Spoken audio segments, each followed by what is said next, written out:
What's that room for? Hey, my boss, so they say, it's Friday, they got my name for you. Yeah, the other time. Not where you're looking about, you're just because. What we will not have about it.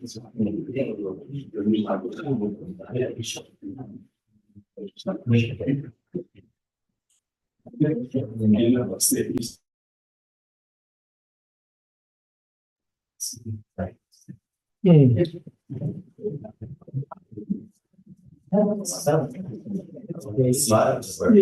let's check. I didn't hear it.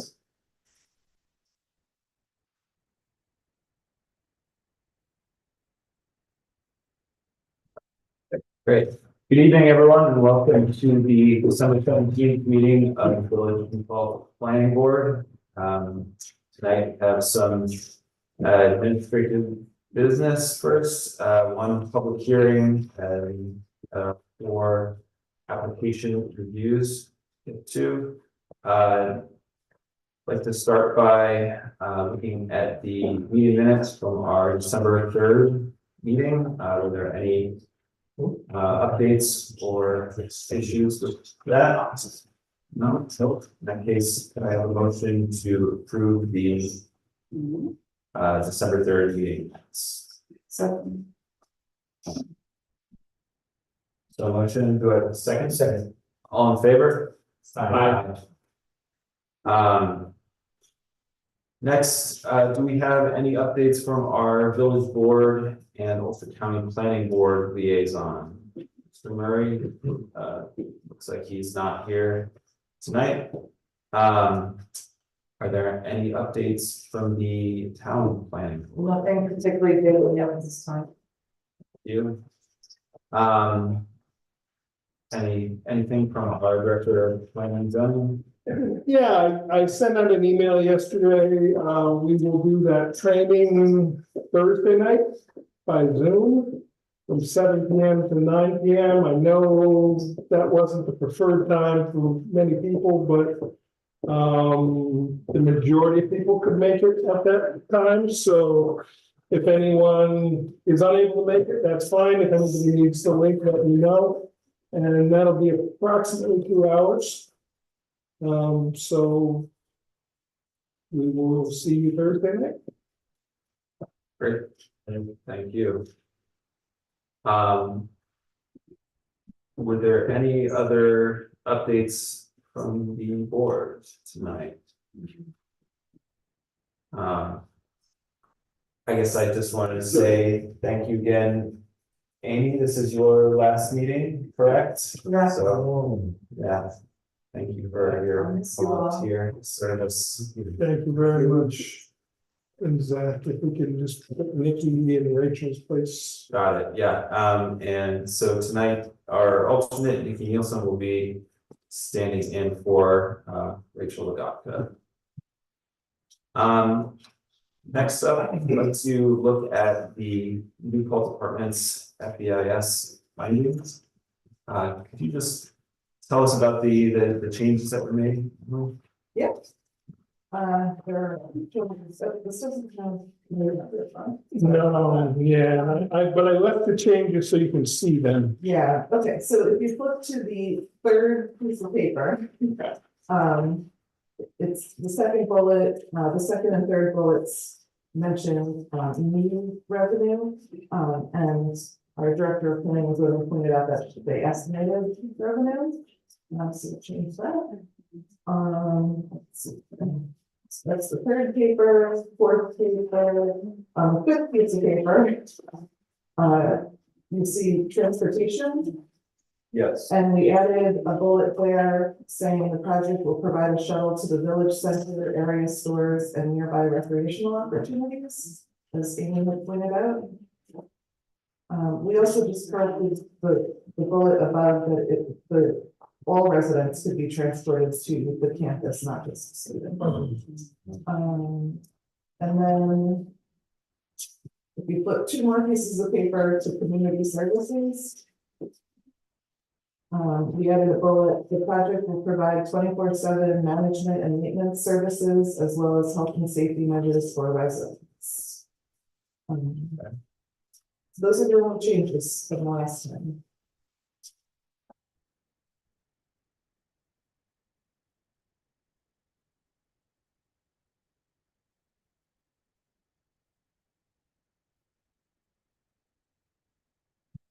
I think that includes the update that I wanted to see. Were there any other things that the board wanted to include in this that are missing currently?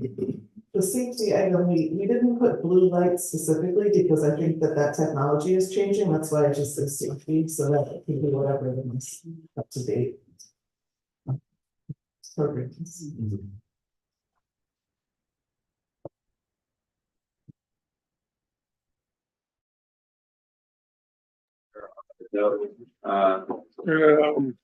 You lost the video here, Zach, sorry. Oh.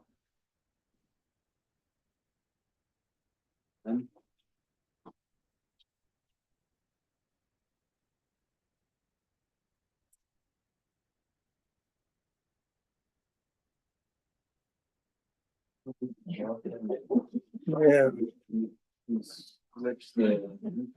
no, just the owl has to it's probably got to reboot. Yeah, it is rebooting. It must have finished its update I see. and shut down, so just a moment. Jeez. So right now, the audio isn't working either, like the people on the meeting can't hear us. Probably not. I apologize, it's. Oh, okay, so the microphone is on. Speaker's on. Shows up, it's picking up. It's like.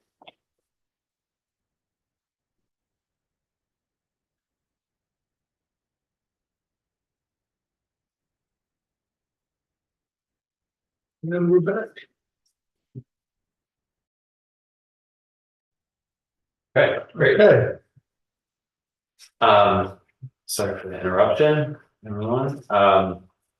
So were there any other changes, or does the board feel like this is a good representation of our findings? I do. Okay. Was there a resolution of approval of this, or do you just? Oh. We had it ready last time. Yes, I have a copy of it on the desk. Oh. Just the sites, the. Yeah. history, that were Yeah. approving it. Just like the motion things. While we're waiting for Mike, what's the next step? What happens next? The next step is that the town and village will take up the annexation question and have their own public hearings and decide whether they want to go ahead with that. And then after that, what happens? So and I guess I should have specified the town board and the village board will do that, Right, not the planning boards. Right. And then if the annexation is approved, then we would get a full site plan application and we would start again looking at that. Okay. Mhm. Is there a current timeline in terms of what they expect that would take, the annexation conversation?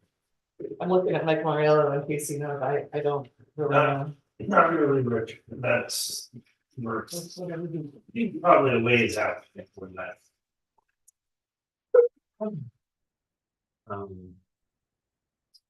Okay, so this resolution just states that state what the finding statement is, which must consider relevant environmental impacts, facts and conclusions, weigh and balance relevant environmental impacts with social, economic, and other considerations, provide rationale for agency decision, certify that the requirements of this part have been met, and certify that consistent social, economic, and other essential considerations from among reasonable alternatives available, the action is one that avoids or minimizes adverse environmental impacts. So could I get a motion to approve this resolution to issue the finding statement for New Paltz Apartments? So moved. Second, Second. all in favor, or could we have a roll call vote, please? Sure, Nikki, Aye. Amy, Recused. okay, Rich, Aye. Terry, Aye. Zach. Aye. Amy, are you recused or you're abstaining? I'm abstaining. Yeah, I just wanna make that clear. Thank you. Thanks. Okay. You, so moving on, I'd like to have the public comment. Is anyone here tonight to make a Yeah. public comment? Thank you, board members, thank you to everybody, and happy holidays, Merry Christmas. And a good holiday. Thank you very much. Thank you, everybody, and I hope I can be useful to you. My name is Sean Alessi, 34 Prospect Street. I'm a former chair and member of this board, and a attorney in private practice. And I don't know if it would be helpful if people did not see the video that I submitted to the board of the sanitary sewer in front of my house overflowing earlier this year in 2024, after the sewer was rebuilt for $1 million. And my daughter asked me to reclaim the water.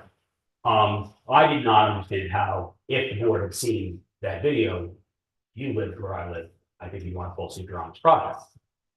But putting, I guess, maybe a difference of opinion on that aside, I am concerned the board's about to waste a bunch of time and money of the villages and mine, frankly, because I've seen the drawings that were submitted before the public hearing. The drawings did not include the connections, the sewer connections between the subdivided lots and the sewer system. It is my contention the sewer system is also not depicted correctly because there is a gap in the sewer pipe that is in the report that got us the grant to fix the sewer.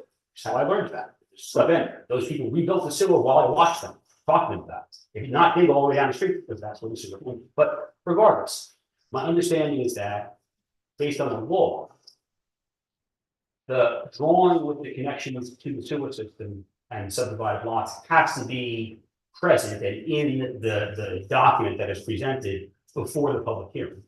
And the board has now closed the public hearing. I understand this. And so I don't think that anything you vote on now is gonna stand up because the whole point of having those drawings before the public hearing is so people can comment on it. Doesn't matter if they fix it now somehow.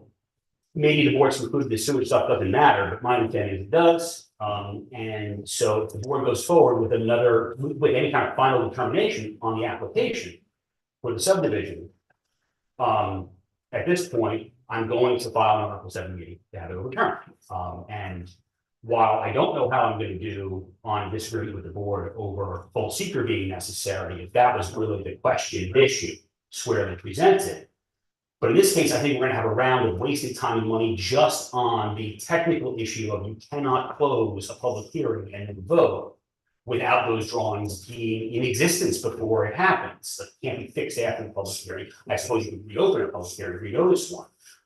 But I just don't think it'll work. I think I'll win the first Article 78 just kind of automatically on that, which won't answer the question of whether or not a full seeker is required here because of the fragile nature of the sewer system, the fact that nothing's been tested as far as I know since that overflowing happens.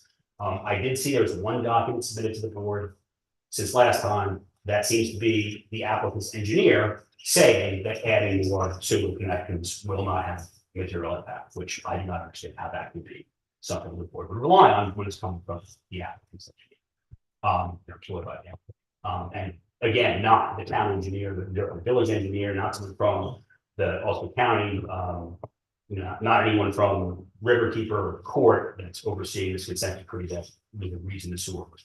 So again, I understand that, I may be howling in the wind, but just letting you know that's where I am on this. If I can be helpful in any way, I'd love to, but it doesn't seem that I'm being very helpful.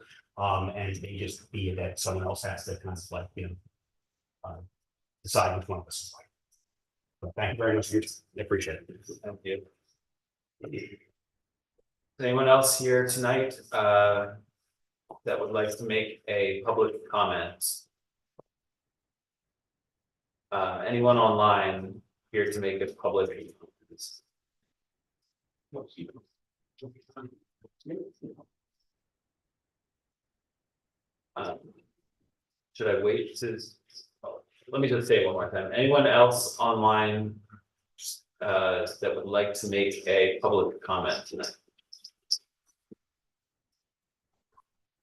Okay, if not, I'd like to move on to our first public hearing for tonight. Could I get a motion to open the public hearing for 24-21, 166 Huguenot Street? Oh. Second. All in favor? Is there anyone here that would like to make a comment on 166 Huguenot Street?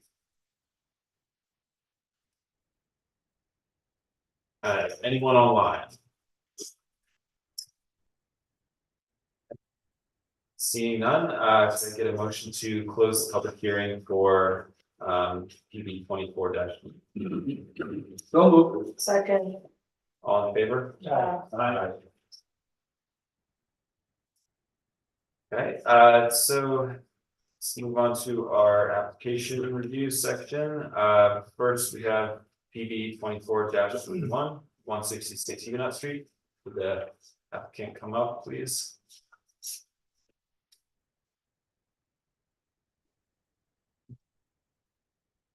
Evening. Good evening. If you'd like any homemade desserts, please. So we have last meeting, we authorized a resolution of approval. Did you receive that? Were you able to review that? Or are you just? He's got it in his hand. Yeah, just take it right now. Okay, understood. Well, it's a pretty standard resolution. There were no specific conditions that would apply to your project. But I'll just give you a minute to look over that.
Okay, any questions or concerns with this? No. Okay. Well, in that case, I'd like to get a motion to adopt this resolution of approval for site plan amendment for 166 Huguenot Street, PB 24-. So moved.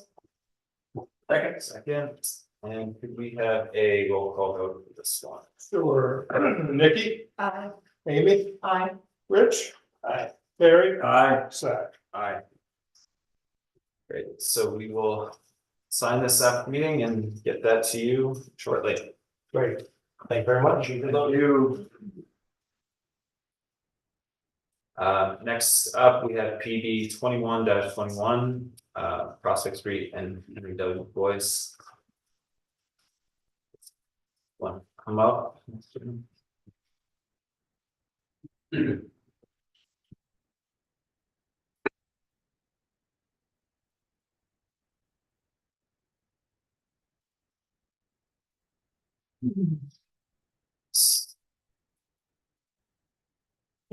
I follow up with some questions that Yeah, came up please. with the public comment? The assertion that we're legally required to show the sewer connections, is that the case even in a subdivision, not a site plan approval? I don't read the code that way. And then the second question is that. I thought the person we were talking to last meeting was Dennis Larios, who's the village's engineer. That's Who walked us through, but that's not Mr. Nippens. Representative at all. Not at Okay, all. so But we did not receive anything since the last meeting we received from Dennis Larios. thank you. We did not receive anything from, I don't believe, you did not submit anything new, right? Correct. Okay.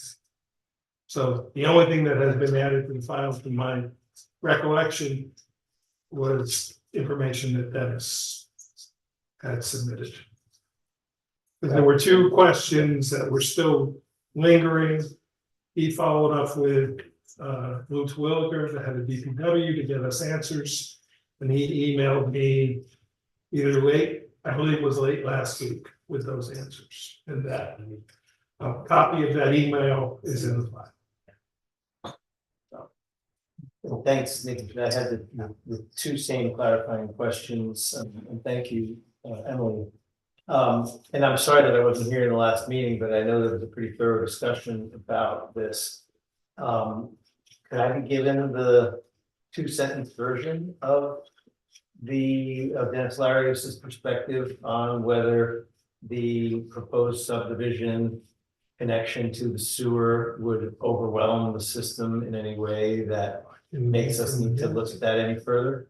Yeah, and I can just quickly summarize them if you have anything to add. So essentially, the reason for the overflow is rainwater. It's when there's a lot of rainwater, it gets into the system and it overflows. The village is working bit by bit to replace the old pipes. The actual base flow of sewage is not the problem. So adding a little bit more, Dennis said, would not materially affect. Which is the same explanation we've had for several other Yeah. applications in the village. In terms of the infiltration and. Right. Slow, yeah. Okay. Thanks for, catching me up. Yeah, and we received another note from him this morning, essentially like restating that and addressing the question of the access easement for stormwater. So it seems like both those issues are okay and covered by this site plan. Were there any other questions from the board that we need to discuss?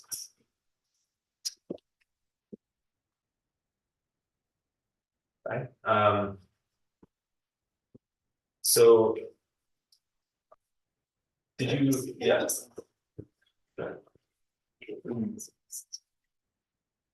While we're here, yes, is there anything, now that the construction is substantially complete of the Henry W.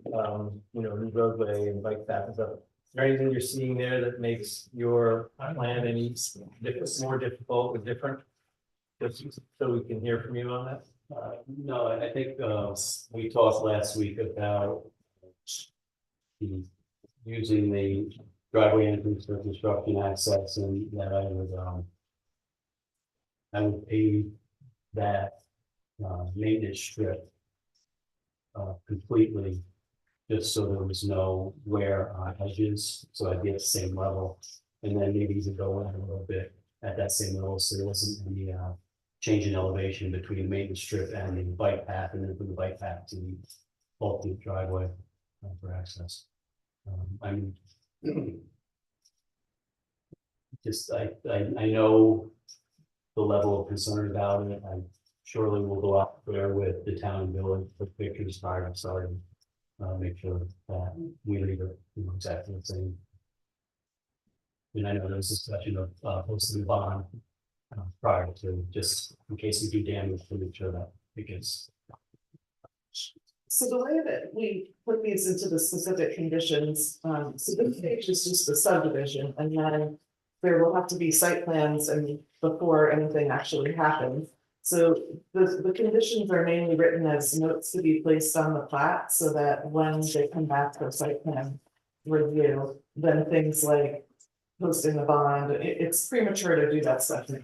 So, it will be noted on the plat so that when they come back for site plan review, does that make sense to you?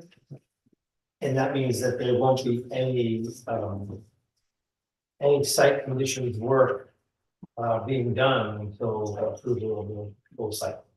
Yeah, You don't have any expectation that you'll be bringing any equipment in there to do any significant work before. no, I would say maybe with the first site plan application that, if it were lots 1 or 2 with the shared driveway that we would do, obviously, maybe both allowed getting in there, not maybe build both houses, but at least, you know, the driveway shares, this driveway shared, you know, maybe rough in the other driveway into the next side. Understandable. So last meeting, we authorized a resolution of approval. Did you get a chance to review those specific conditions that Emily put in here? Yeah, just now, I went through it. Okay, so I'd like to just go through those quickly for the board. So number 1, prior to signing the subdivision plat, the applicant shall deposit the required cash payment in lieu of parkland reservation with the village clerk.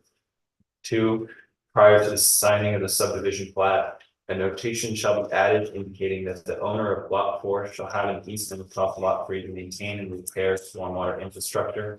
These documents shall be subject to review by the village staff and attorney. 3, prior to signing the subdivision plat, a notation shall be added indicating that lots 1 and 2 shall have reciprocal easement to use and maintain a common driveway. Easement documents shall be subject to review by the village staff and attorney. 4, prior to signing of the subdivision plat, a notation shall be added regarding protection of the bicycle path on Henry W. Du Bois, indicating that there shall be 1 construction entrance off that road located at the approved driveway location. And 2, before any building permit is issued, a performance bond or other security shall be required to ensure the bicycle lane will be restored to its original condition, and that the bicycle lane shall be kept free of debris during construction. 5, any site plan approval for the lots created by this subdivision shall ensure that the proposed rain gardens are professionally designed and that they are subject to a maintenance and inspection protocol to ensure they continue to function properly. And that an easement is granted to the village to inspect the stormwater infrastructure. And for the general conditions, so if that is everything, I'd like to get a motion. We will adopt the resolution of final subdivision approval for Prospect Street and Henry W. Du Bois, PE 2121. Second. All in favor, would we have a phone call? Sure. Nikki, Aye. Amy, Aye. Rich, Aye. Terry. Aye. Zach. Aye. Okay, so we will get that resolution to you shortly, and yeah. No, I'll add those conditions to the plat. Yeah, and then you and I can connect tomorrow if you'd like to get to, once those are done, if you can get on the, I'll figure out how many copies we need with the subdivision. And we'll also need a Mylar. Yeah. So One Mylar. 1 Mylar, and I'll have to figure how many paper copies. Okay. And you let me know how many paper copies you would like. Sure. On document. Thank you. Thanks. Thank you. Next, we have PB 2407, 147, 149, 131, Chestnut. Well, evening vote. Zach, we also have online, our environmental consultant. Great. So while we're getting set up, I'm going to introduce myself. My name is Maximilian Mahalik. I'm with the law firm of Cuddy and Fair on behalf of Westview Debt LLC. You guys have probably met my boss, Taylor Palmer, but I'm excited to be here this evening. I am joined here this evening with several persons, including David Burke, architect, and we also have Mike Rodenberg, our project engineer, and then online on the Zoom, hopefully we have Frank, and I always mispronounce your last name, Filicacho. There we are, I see him. And then he's our traffic expert. And then we have, Mike Nowicki, he's our environmental expert, looking to see if he was able to call in. I'll give him a second. He might be that iPad guest. I know he was in the woods earlier today, so I'm sure he's looking for a connection. Yeah, no, I'm in. Great. And then we have Buddy Wortman. He is principal with the app. Now, I know we've been before you guys previously, but we want to give you some updates. And these updates follow a series of meetings. And I'm going to continue to stand unless, Mr. Chairman, you'd rather I sit. Whatever you prefer. No, that's fine. Thank you. So I mentioned that series of meetings. These include a meeting with the Ulster County Gateway Committee, the Village's Design Review Board, village staff, this board, and this board most recently we presented in November. Now, since that time, we've had some status and design updates. In terms of status updates, we are developing an agreement with the owner of 145 North Chestnut, which is the lot immediately to the south, to have a shared driveway off of Chestnut Street. That is agreed to, and the final terms are being prepared. We'll provide a draft of that agreement to the board when available. Since those meetings, we've also received comments from the village's traffic and environmental experts, and we provided responses to those. Now, in regards to the traffic comments from DTS, we actually proactively responded to many of the comments that were articulated in the letter that just came out a few days ago. And as a part of that, we submitted an updated traffic impact study with crash analysis, and Frank will be prepared to detail any answer that we need on that front, but it showed that there would not be significant adverse impact on intersection traffic, that level of service at any particular intersection. Now, in terms of design updates, we updated the frontage with a goal in mind. That goal being in line with the frontage seen in other developments, including the one at 137 North Chestnut. As a part of that, we have proposed sidewalks, on-street parking, a bicycle lane, and all that is to line up with those same improvements down at 137 Chestnut. In addition, we provided a route plan showing some of the amenities for the roof space and the green areas to be located on the roof. We also updated along the facade the height of the mechanical railing, which I understand was discussed item with the design review board. And David has that here, just I understand that height was reduced. And reduce from the last. Now, in addition, we provided a list of proposed commercial uses. This is a mixed use building, contributing to a growing mixed use nature along this corridor. These conceptual uses were articulated in our submission of December 10, including potentially a retail bakery, a bicycle shop for bicycle rentals, grocery store, and various types of restaurants or cafes, including potentially a takeout restaurant, as well as potentially indoor commercial and sports recreational space. The reason we provided that kind of range of uses is because, you know, there's still consideration of what would be the best use for this community and this space, but we want to have all those potential uses listed out for the board, as I understand the board requested, and also to help incorporate into the SEQA review process. Now, I mentioned that SEQA review process, and as a part of that, we look at comments from your environmental expert and your traffic expert. We reviewed the most recent from Capital Review, and I understand that the village's consultant is on the Zoom this evening. We saw the request for plantings along the north property line at the northwest corner. We are open to that.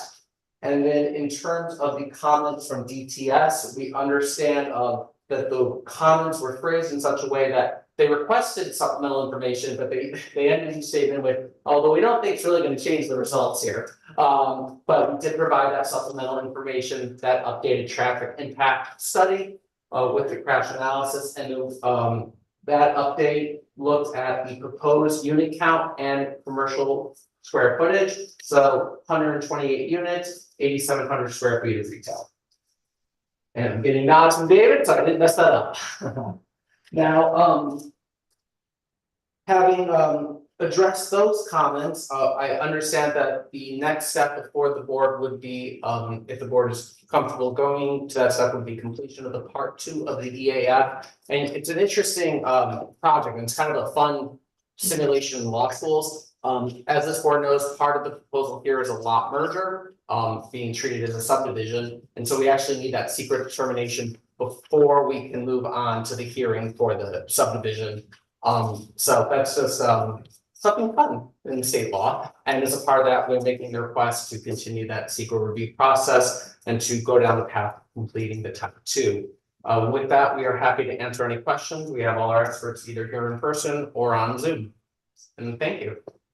We're still before the ZBA, right, for the side yard That's correct. variances? Okay. Yes, so we will be returning to the ZBA for side yard variances. My understanding of those that the secret decision has to be made by this board's lead agency before the ZBA. No, the ZBA determined that it's a type 2 action. Okay, For that piece of it. great. Yeah, so when I had spoken to Taylor, he was going to wait until the plans got more formalized. It sounds like we're now almost at that stage, so whenever you guys would like to resubmit for the ZBA. Thank you. That's just for that, the north, The two, no, Side. both sides, both sides still need it. because it's the 0 to 15, it's 0 to 15 maximum side yard setback. And even with the shared driveway, Oh, there's still some number, I don't know what the number is. I see. And then the north side remains as well. right, And I'll have to review the final plans and make sure there are no other variances that are required. Thank you. well, I guess, I think we should start with, traffic first. Just where are, so can you remind the board where we are with the reports and, you know? Sure, our so consultants' we got a response? reply back from DTS based off their original submittal, or not the original, but the second submittal after the plan came about for the shared entrance. They, the applicants submitted a new traffic study, which was sent to DTS just late last week, because it just came to us early last week. I spoke by email to Carlito from DTS today. He said he did not think it would material change any of their comments, but they had not had the opportunity to do a complete review of it. Understood. And can we have the updates that the attorney referred to? Are they in the folder? They're in the folder, they're in the, yeah, they're in the folder that is labeled, well, Consultant review or? the consultant reviews are under the ones labeled. Our consultant. Yeah, I'm looking for the Creighton Manning's additional information in response to. that was the 12/10, I believe. And so just the letterhead on that additional analysis is Labella.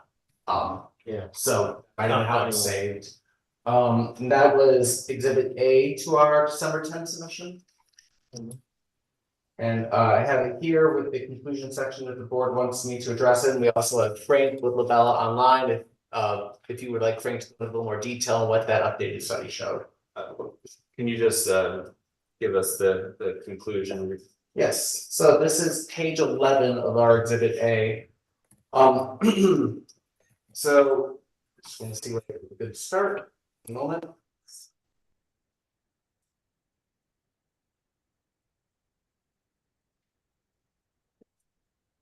Okay, so this TIA, traffic impact analysis. Excuse me one second, were you able to find it, Rich? No. Are you in the public or the private? And the one that's linked to The agenda? that's the. That Yeah, I don't think it's in the public folder yet. should be. I only see the public. Max, do you want me to step in and go through it? Happy to do it if that would help you, however you want to run it. Hang on one more, let me, So Frank, we're just gonna turn your volume up on our end and then, Mr. Chairman. Yeah. Great, Please. Frank, feel free to go. Okay, can everyone hear me? Yes. Yep, just try to talk louder. We're working with the volume here. Sure. So, good evening, everybody. Just for the record, Frank Filichelta with Labella Associates. When we appeared before you last month, we had just received DTS's DTS Providence letter. And if you remember, we had addressed some of those comments, but there were certain items that they had requested that had a much longer lead time. One of which was the crash analysis, which was not something that had been done as part of other TISs in the village. But we addressed the comment. We had to submit a FOIL request, and that took some time. So when we appeared before you, we were sort of in limbo with having been able only to really acknowledge DTS's comments in full, but only address about half of them. So over the course of the last month, we've fully addressed all of DTS's comments as they stand now.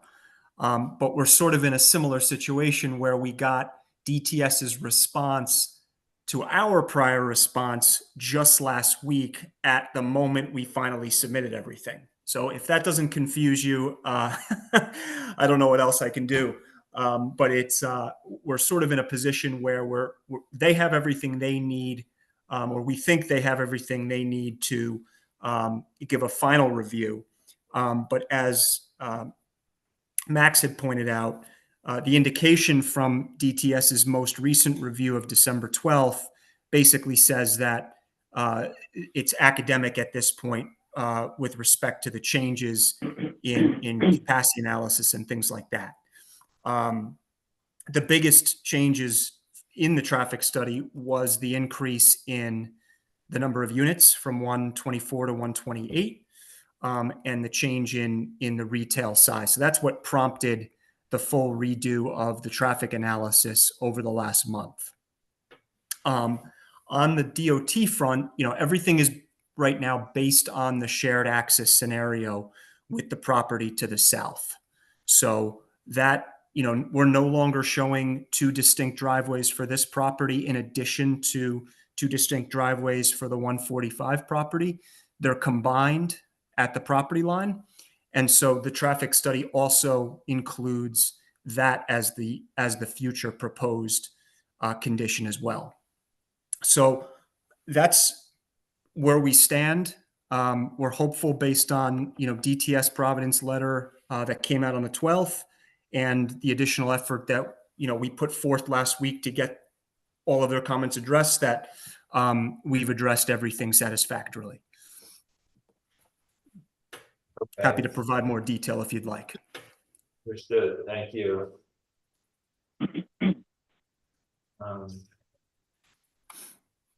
it's loading in there right now. It was not in the book. Oh, sorry. Thank you. It's okay.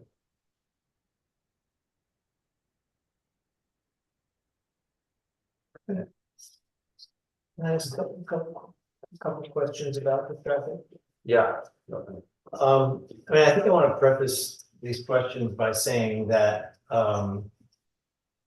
we all know there's several aspects of new development being either proposed or initiated in terms of construction in that section. And I don't sort of refute science generally, and I understand that traffic analyses take this on with a great deal of science, and so the conclusions about the impact of having all of these buildings built in that 1 mile stretch are analyzed and projected in these findings. And yet, as a human who is traversing these roads very regularly, all days of the week, all times of the day, except that I go to bed at 9 o'clock. I just find it hard to believe that the two statements that are concluded here, which is that there'll be acceptable levels of service and that significant no adverse impact or no significant adverse impact. Don't require us to think a little bit more about whether we're certain that that's what we're accepting in order to approve this project. I find that, I have to go back and read because, as you know, we're volunteer members, so we have to go back and really understand this. And I also don't know that our engineers drive the roads like we do. But one question I wanted to try to make sure I understood was, what times of the day and days of the year are the basis of the baseline data? Because as we know, traffic in this community is significantly affected by days of the week and times of the day and days of the year. And so, you know, one of the things that could give me a little more comfort was really understanding, like, what is this built on top of? What baseline is this built on top of?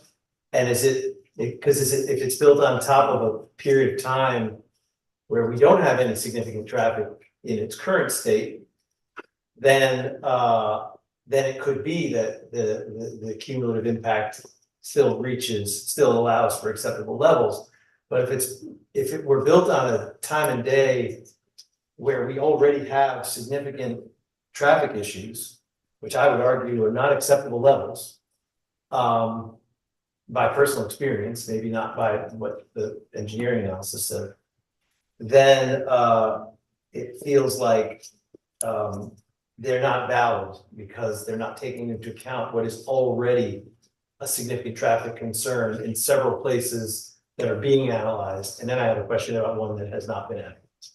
So Frank, can you speak to what baseline is used time and day, or maybe point me to the documents so we understand it really well? And maybe us with personal experience here could reflect on whether that's likely a day where there's never any traffic problem and so the build on is not that bad, or is that a day where it could actually reflect when it's already problematic traffic in our village?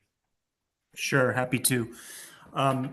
In general, the baseline guidance in the industry is you want to seek peak hours on a typical day. And so what is typical? A typical day is a day that drivers would essentially represent as a day that they're commonly familiar with. It's not an outlier day. And unfortunately, the way the human mind works is we experience something bad and that's what we remember. So we don't analyze traffic in the heart of holiday shopping season, for example, even though that is technically the worst case scenario, but it is not a typical situation. So we want to make sure, first off, local schools are in session. That is a baseline requirement for any traffic counts that are done.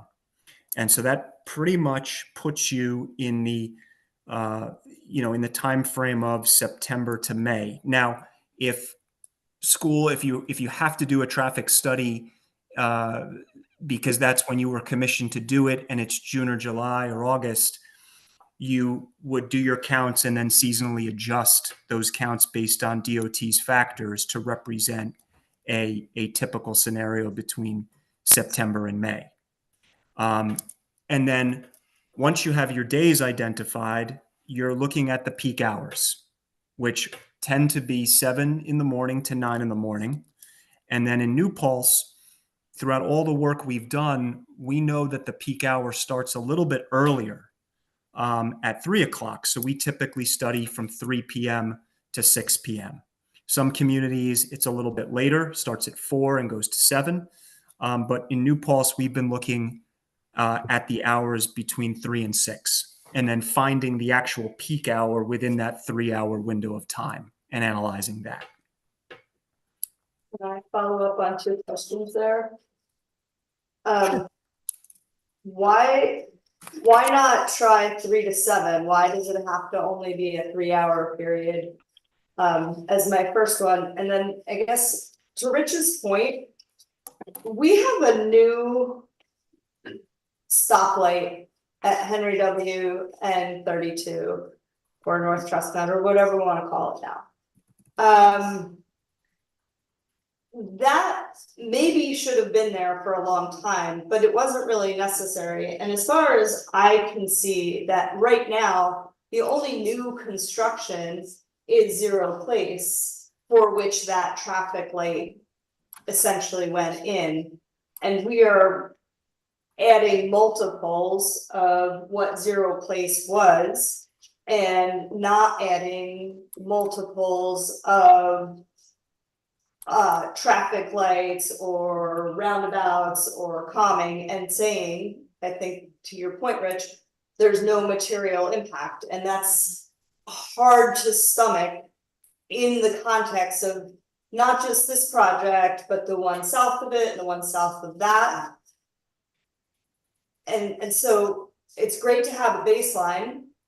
It's great to work with these technicalities, but you know, we're adding, it's always been a mixed use area, right? We have a little grocery store there. We have lots of residential. We had a town hall there. We're adding multiple commercial space uses, and we're adding volumes of residential that above and beyond what's there. And we already know that just with Zero Place, we have a stoplight added.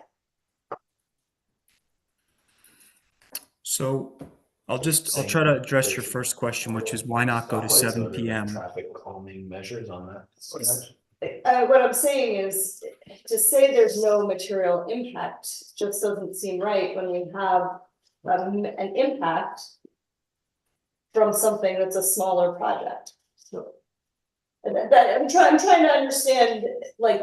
Well, the traffic light wasn't put in because of Zero Place. It was, I mean, it was because of the Empire State Trail, it was because of Stewart's, it was, you know, there was a bunch of different things. It actually was put in because of Stewart's, because I sit on the county planning board, and I remember when that was it. Like, okay, but understood, but all I'm saying is these projects are multiples of that kind of activity. And that kind of activity necessitated additional traffic mitigation measures, or whatever you want to call them. And so, yes, the data seems to say no additional impact, but it's hard to reconcile that with something on a smaller scale that has necessitated additional impact. If I may, and I'll let Frank respond as well. He might have a little additional detail, but just something to keep in mind as part of this secret process. The question before the board is, it's not, is there an impact? Is there a significant adverse impact? Because anything we do out in the world will have an impact, a butterfly effect. But the question is the addition of this project going to be something that represents a significant adverse impact? And that's why we need to have experts.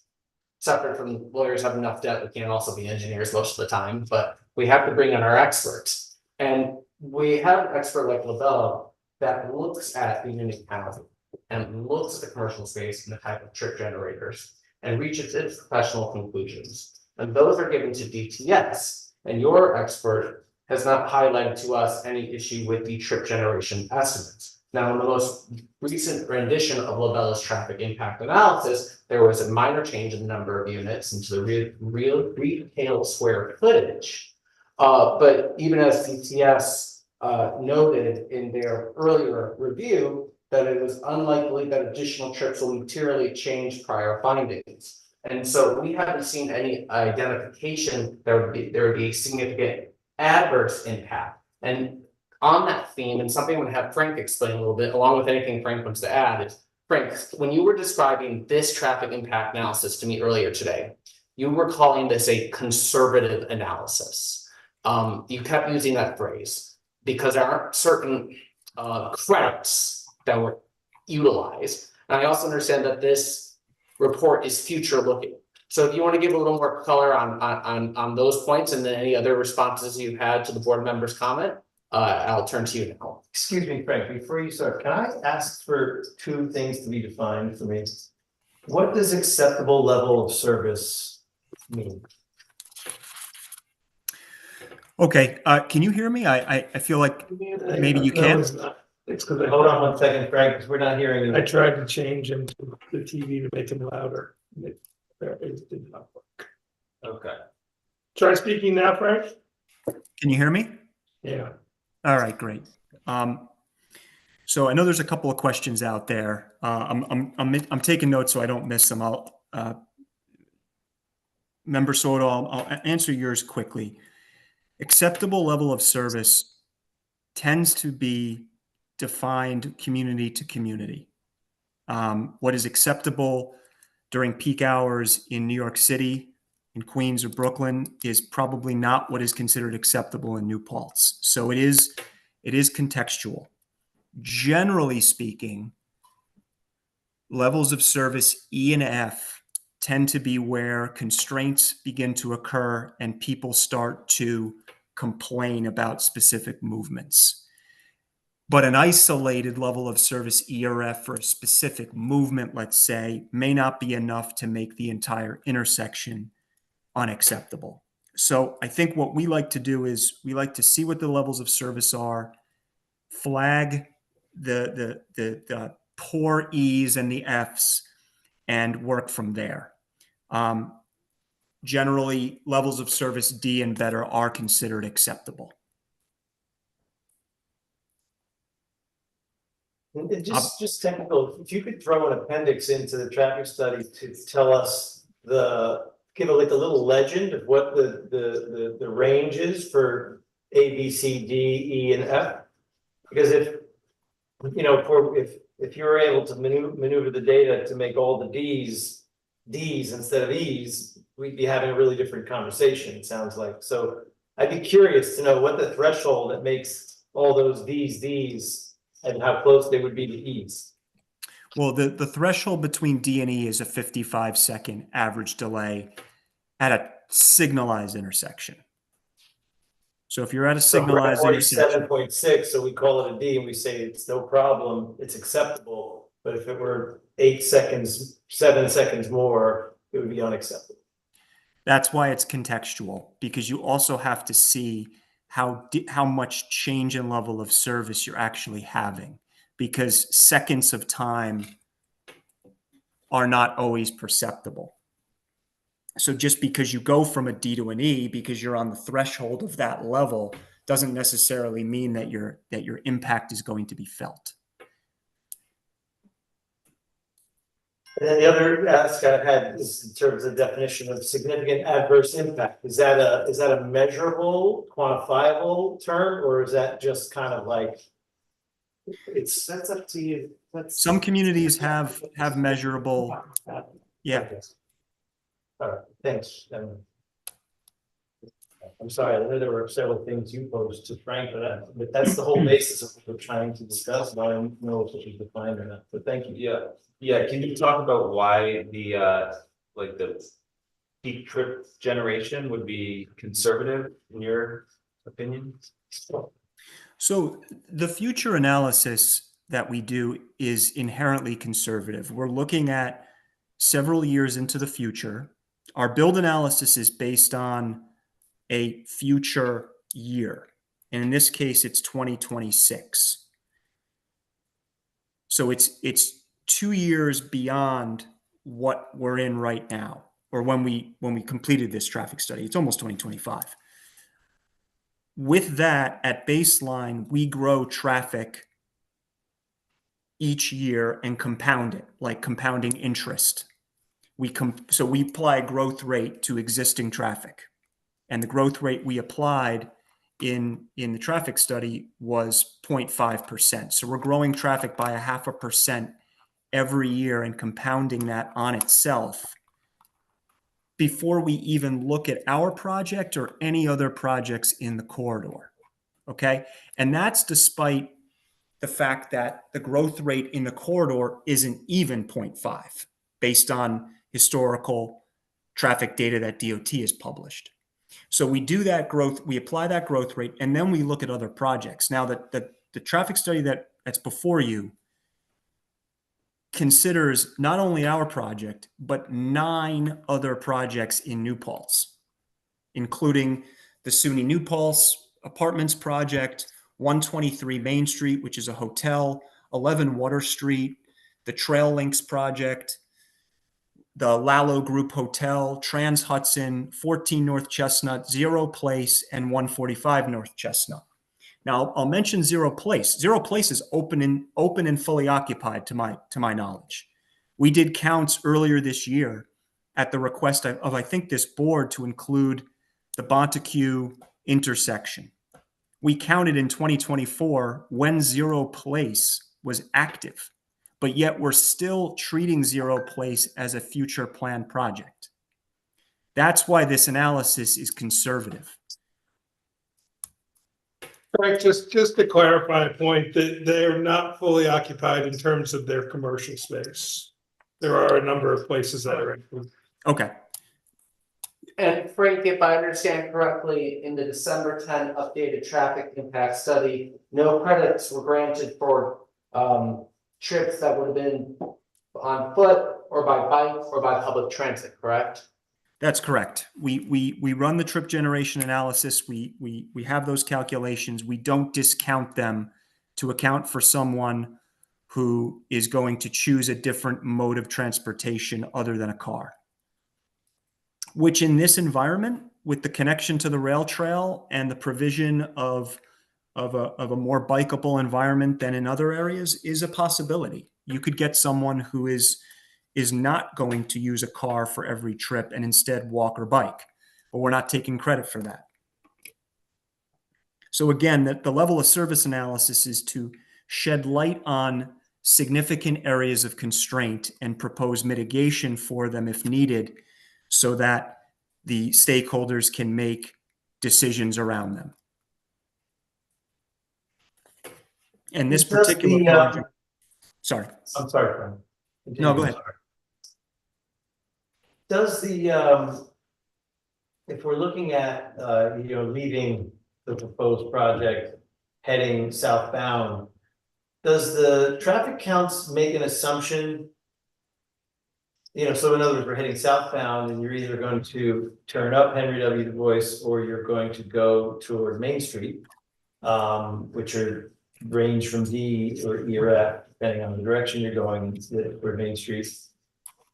Is the analysis make an assumption that a significant volume would head up Henry W. to get to Northwest Corners and then to the Thruway and other ways people leave toward 9W? And if so, I noticed that none of those intersections are evaluated for impact. So the intersection between Henry W. and Northwest Corners, or the Northwest Corners and 299, which again, taking my kids to school every day, I know that I miss a couple lights each time. I don't know if that's an acceptable level of service in your industry, but I can tell you it's unacceptable when my kid's getting memos that say he's late for school. And so I'm trying to really just understand this from a lived experience and the data and the analysis. So my question is specifically, is there an assumption that lots of cars would go up Henry W. to leave town in those busy hours? And if so, there's no analysis of those intersections and whether those take on a certain amount of the volume. Good question. So we did account for some traffic making a southbound left onto Henry W. to head east. For example, in the trip assignment, how we assign trips to the roadway. What that equates to is 10 trips in the morning peak hour and 12 trips in the afternoon peak hour, making that left-hand turn. So the reason why we don't carry it farther is because that amount of traffic, that 10 and 12, and again, it's 10 over the course of an hour. So one car every 6 minutes, let's say, just to put it in context, that amount of traffic is not significant enough to warrant studying all the way down Henry W. To North Putt. At some point, you have to screen out. And so we look at the amount of traffic that is eventually going to go in a certain direction and say, okay, at that point, it becomes imperceptible. And that 10 additional units, that's driven only by your project, or that's driven by all of the projects that are proposed to be added in that segment? That's our project. I can't speak, I mean, I can speak, but I can't speak to the reason why another project would want to go there or not. I'm just saying that our project is 10 in the morning peak hour. We are including traffic at that intersection from all the other 9 projects that we looked at, but it's a varying degree.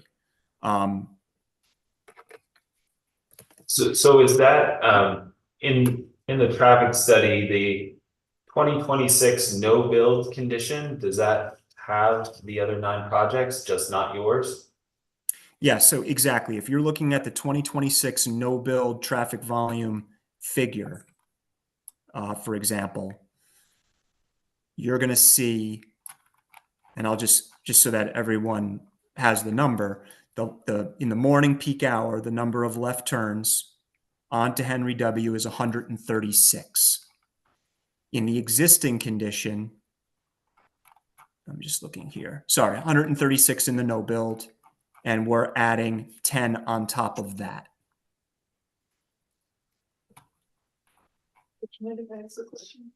No. I'm just curious, I'm looking at the level of service comparison and I see that especially at the North Chestnut and Main Street intersection, there's some additional delay that would occur. And I noticed that you recommended mitigation by changing the signal timing at Main Street and North Chestnut. And ask that the village accept that, but that's not something the village can accept because those are state highways. So I'm just wondering if you were incorporating that mitigation into these numbers, or if that would just be additional improvement. So it's a good point, but again, the reason why we're suggesting that mitigation is because the no build condition is so inflated as a result of all the other growth that we're considering in our no build analysis, such that once we then layer on our project in the build, you have an unacceptable condition. But you have an unacceptable condition in the no build. And under SECRA, we're charged as traffic engineers with addressing the change from no build to build. That change is relatively small because our impact— 22 seconds in one direction. Sorry? It's 22 seconds in one of the directions. Right. It's in one direction during one peak hour in a highly conservative future analysis. So what we're doing is we're suggesting signal timing, putting light on that and saying this is a reasonable mitigation measure that could be implemented if traffic levels ever reach that point. They may never reach that point. Not all 9 of those projects will be built and come to fruition necessarily in that 2026 horizon. So again, it's a hypothetical future scenario to shed light on this project's impact, and comparatively it's small. We don't increase traffic volumes any more than 7% at any of the study intersections.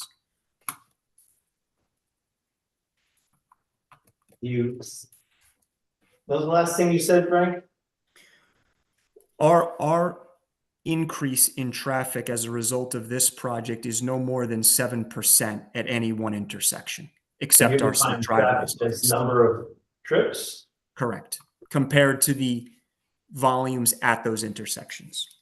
But significantly more than 7% in several examples, if you're looking at time to act. I mean, it's everything, I mean, it's 7%, if that's vehicles, that's okay to say. I mean, I guess it's truthful to say. But when you look at something going from 23 seconds to 32 seconds, or from 66 seconds to 108 seconds, that's more like 40 or 50%, and almost, in one case, almost 80% worse.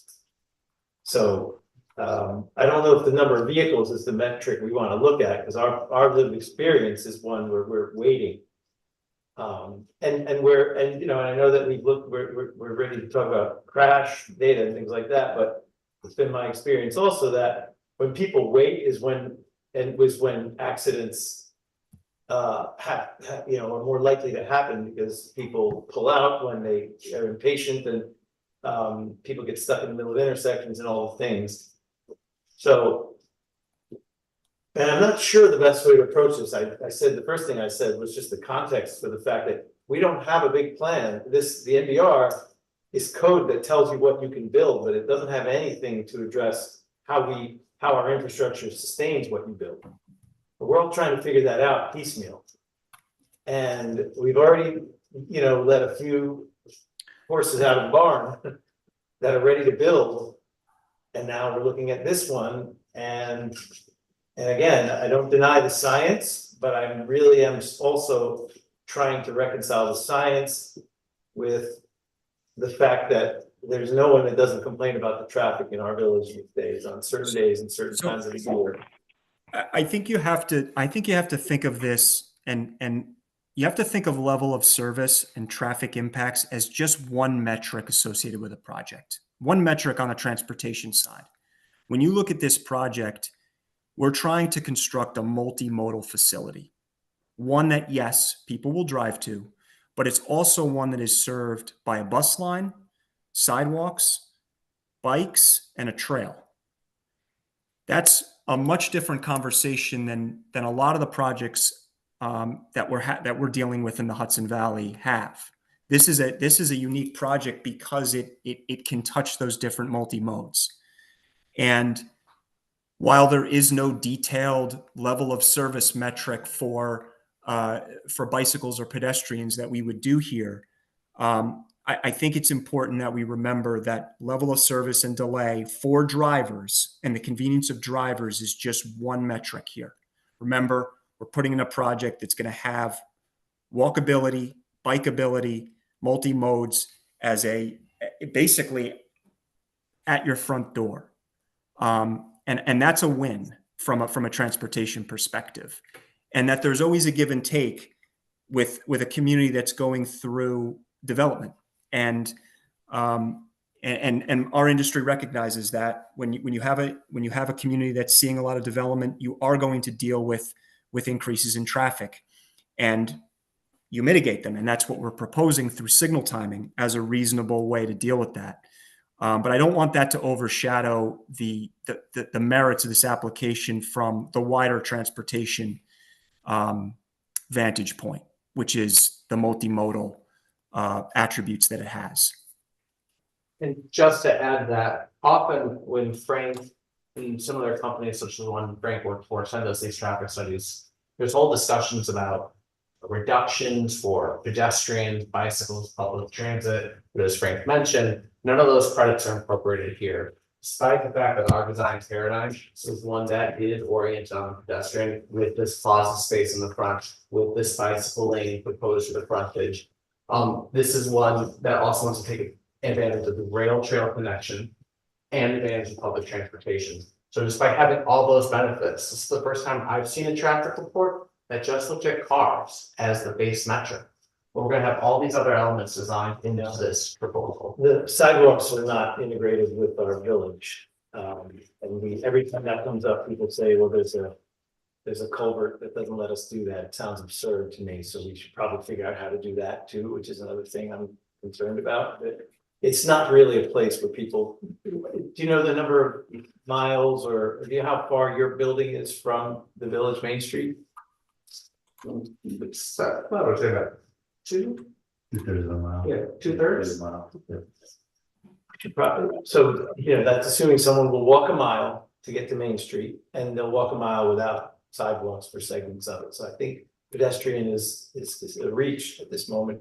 And our public transportation busing system is not something that's in very frequent use either. I would hope to see it approved. It would be great if it did, but I think it's valid to not include it in this. I'm sorry that I know I'm asking a lot of questions, but I'm stuck on this. I hope they're helpful to everyone. My last question is, what is how does traffic engineering take into account tourism and its shift, in particular, in our case, increase and rise in time. It's not a build scenario when you just have more people coming to the mountain or more people going to the things that occur at the fairgrounds. And other reasons people seem to be traversing Main Street such that it's bumper to bumper for the entire length of the village. So the way we typically deal with that is with seasonal adjustment factors. So DOT, and you can Google this, you can Google New York State DOT seasonal adjustment factors, and they publish month to month factors for every month of the year. So if you did your counts, let's say in January, and you want to seasonally adjust those to October, for example, there's a factor.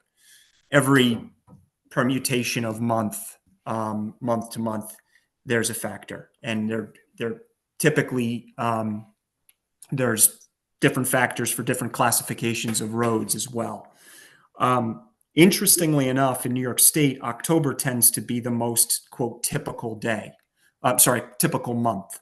And, you know, in addition to the spring months, the winter and the summer, of course, tend to have some variability due to school being out and winter weather. But generally, we look at those seasonal adjustment factors when we do our counts and adjust them if need be. Now, if you're talking about a specific weekend where there's a specific tourism event, no, it does not get that granular. But I would also argue that that's also not a typical day. That is a special day that has special behavior in it, and you would not typically do a traffic study on a special day. And those monthly seasonal adjustments, do they take into account the context you mentioned earlier, the idea of the town of New Falls or the village of New Falls? Or are they just like any town, October looks like this? From DOT? Yeah. Well, they're aggregating data throughout the entire state. So they're looking at, from a high statewide level, traffic data that they conduct on, you know. But they don't take into account the fact that in New Falls, October is a pretty bad month, not a typical month. No, but there's statewide trends that can be applied to inform the traffic in a specific community. And then we have at our disposal local counts that we can compare our data to. So it's not done in a vacuum. We don't just do our counts and blindly move into no build and build.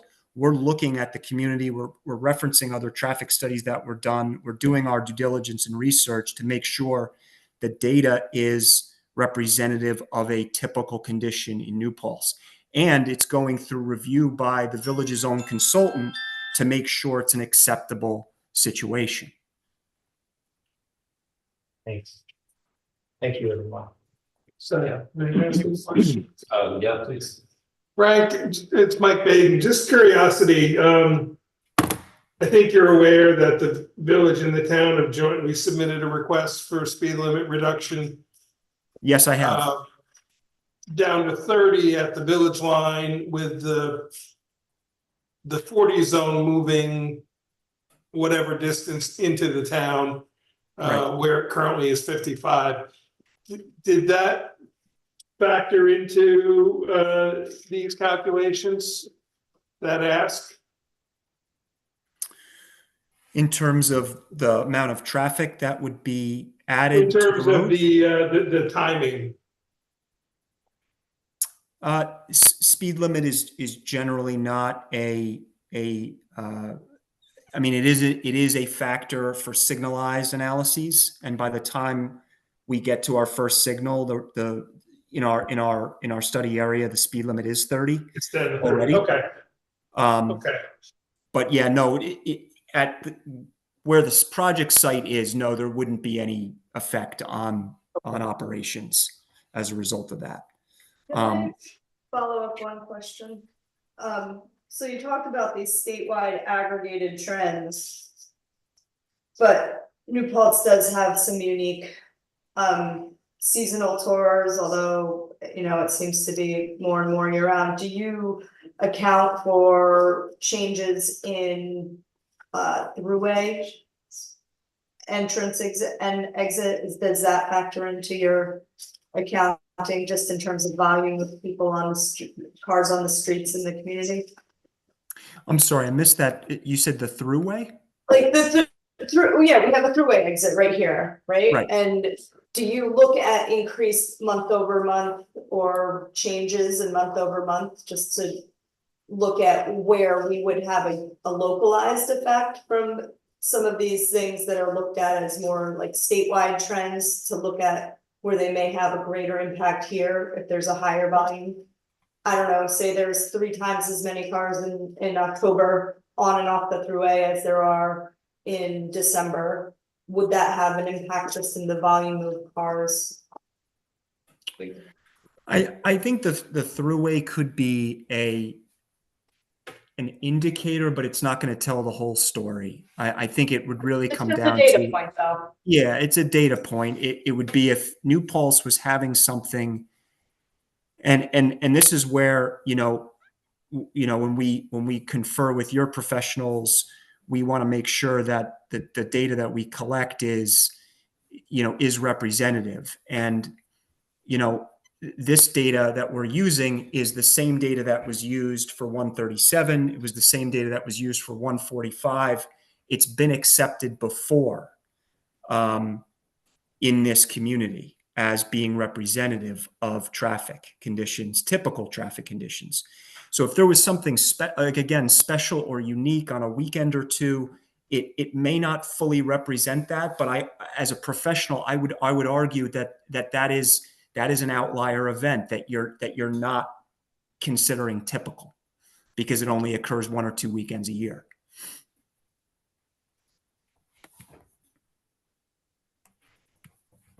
Just to, I think, to follow up on what others have said, and there's probably not a question in this, but we talked about things that are not unique to New Paltz.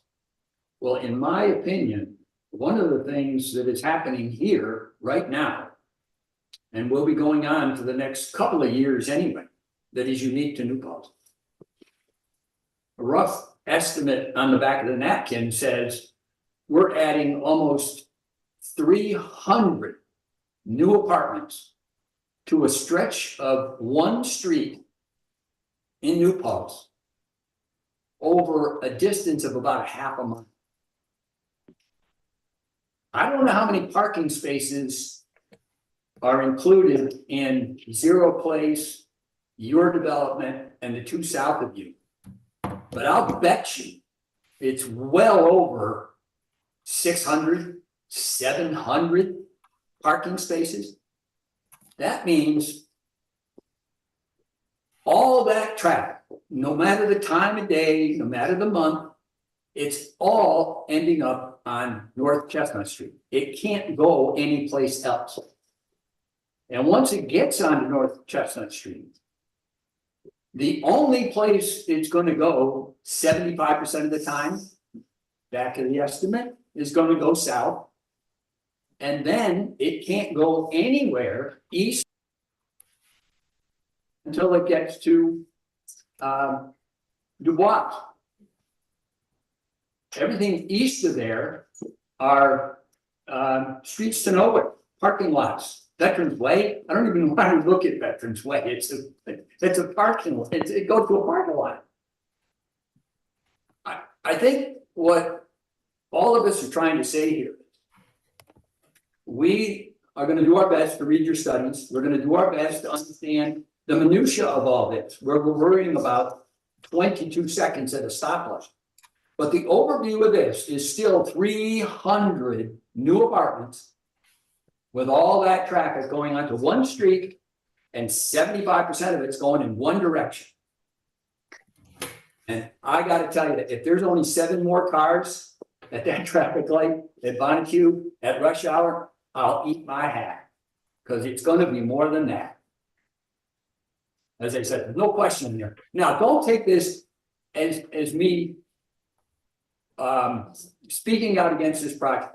I am going to speak forever that we need more housing in New Paltz, in the town of New Paltz, in the state of New York, in the United States of America. We need it. What you're doing is crucial.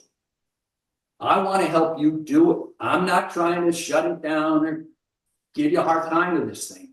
We need it, we want it, but intuitively, this doesn't make sense. There are 300 families. Some, yes, are retired like myself. The majority are not. They're working. There's no sidewalk, and to rely on a public transportation system in New Paltz, it's free, by the way, it's free. You look at the buses, there's nobody on it. Where's the disconnect? Tell me where the disconnect is. It's free. So who wouldn't use it? Anyway, look, I'm pontificating and I apologize, but it just doesn't seem to add up to me. So if I may, just something to know, the spirit of the MBR zoning district is forward thinking and looking at pedestrian oriented development with frontage up on the street. Permits higher densities, such as the one we see proposed here with 128 units. But on the flip side of what it promotes, it also requires parking. And this is the first development I've seen like this in a long time that's come across my desk, where we have not asked for a parking variance. So while we are trying to achieve the goals of the MBR zoning by increasing the density, promoting the mixed use, promoting the walkability, promoting the rail trail access, we also do have to provide that on-street parking that is required by the zoning code. And so just to note, 146 spaces are required, 157 are being provided. Now, with that, these cars are coming off of and on and off of Chestnut. But at the same time, when we do these traffic impact studies, we have to rely on hard data, numbers that can be verified by DTS, and numbers that are not fiction. And those are the numbers that Lavella takes a look at, and the numbers that they run, and they incorporate all those similar numbers for similar projects, looking out to 2026. And with that information, they have their scientific expert conclusions, which DTS has not, in anything I've seen, object to thus far. And just to note, there is a comment about the bus being empty. So again, even though we do have public transit access, we have not incorporated that credit into this traffic impact study.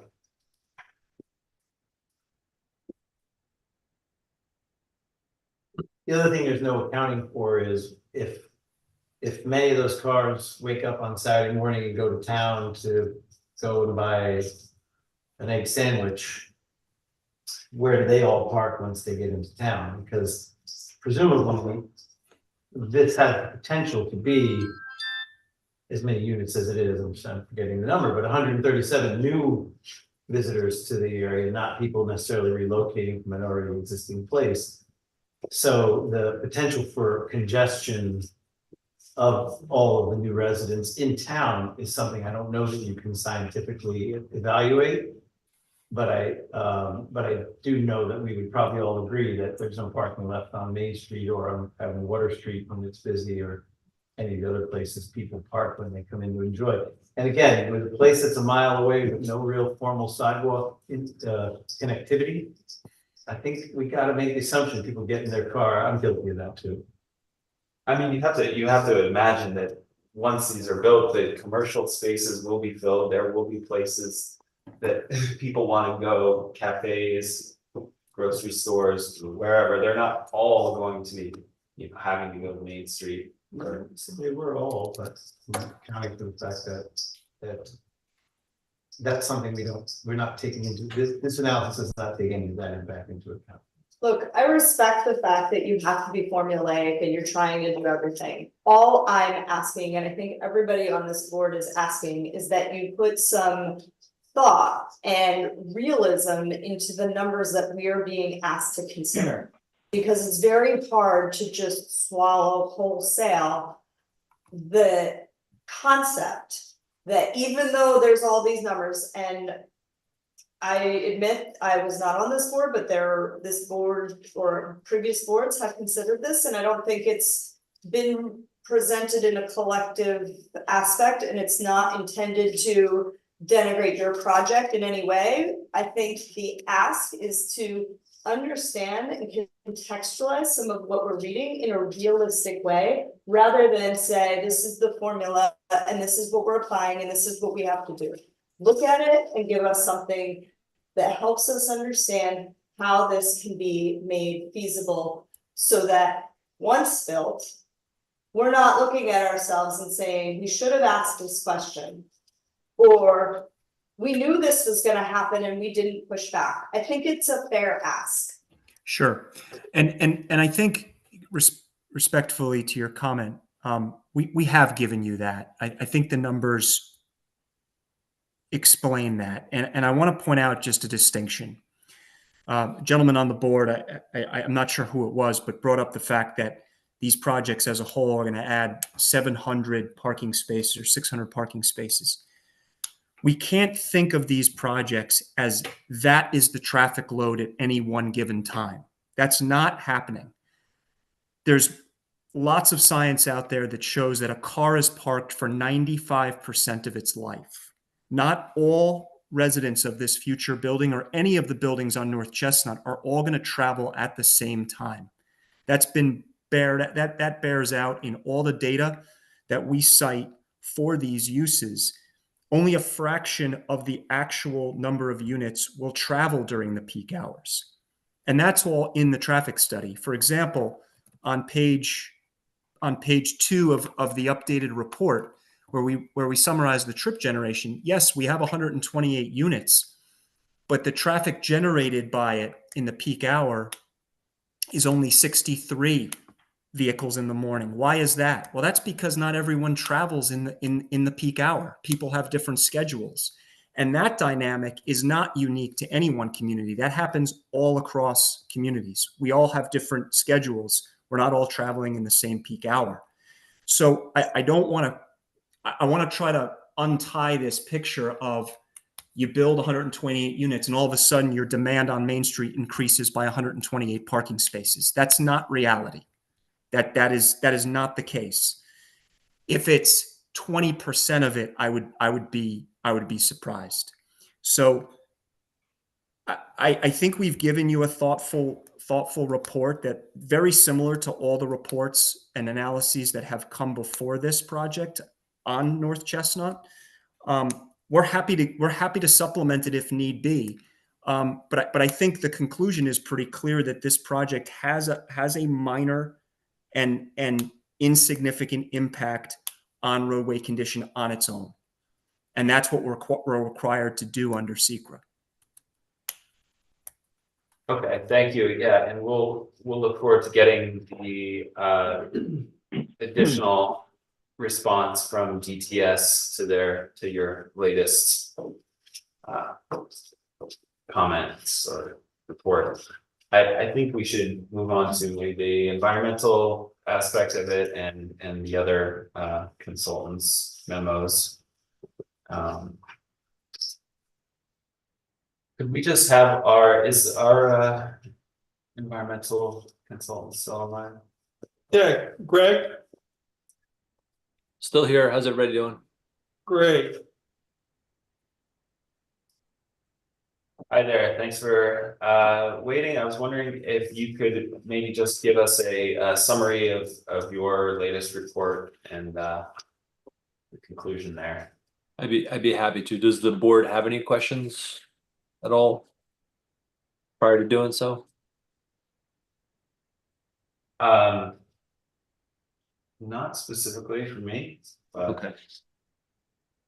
All right. Well, thanks everybody. Appreciate the time to speak about our comments.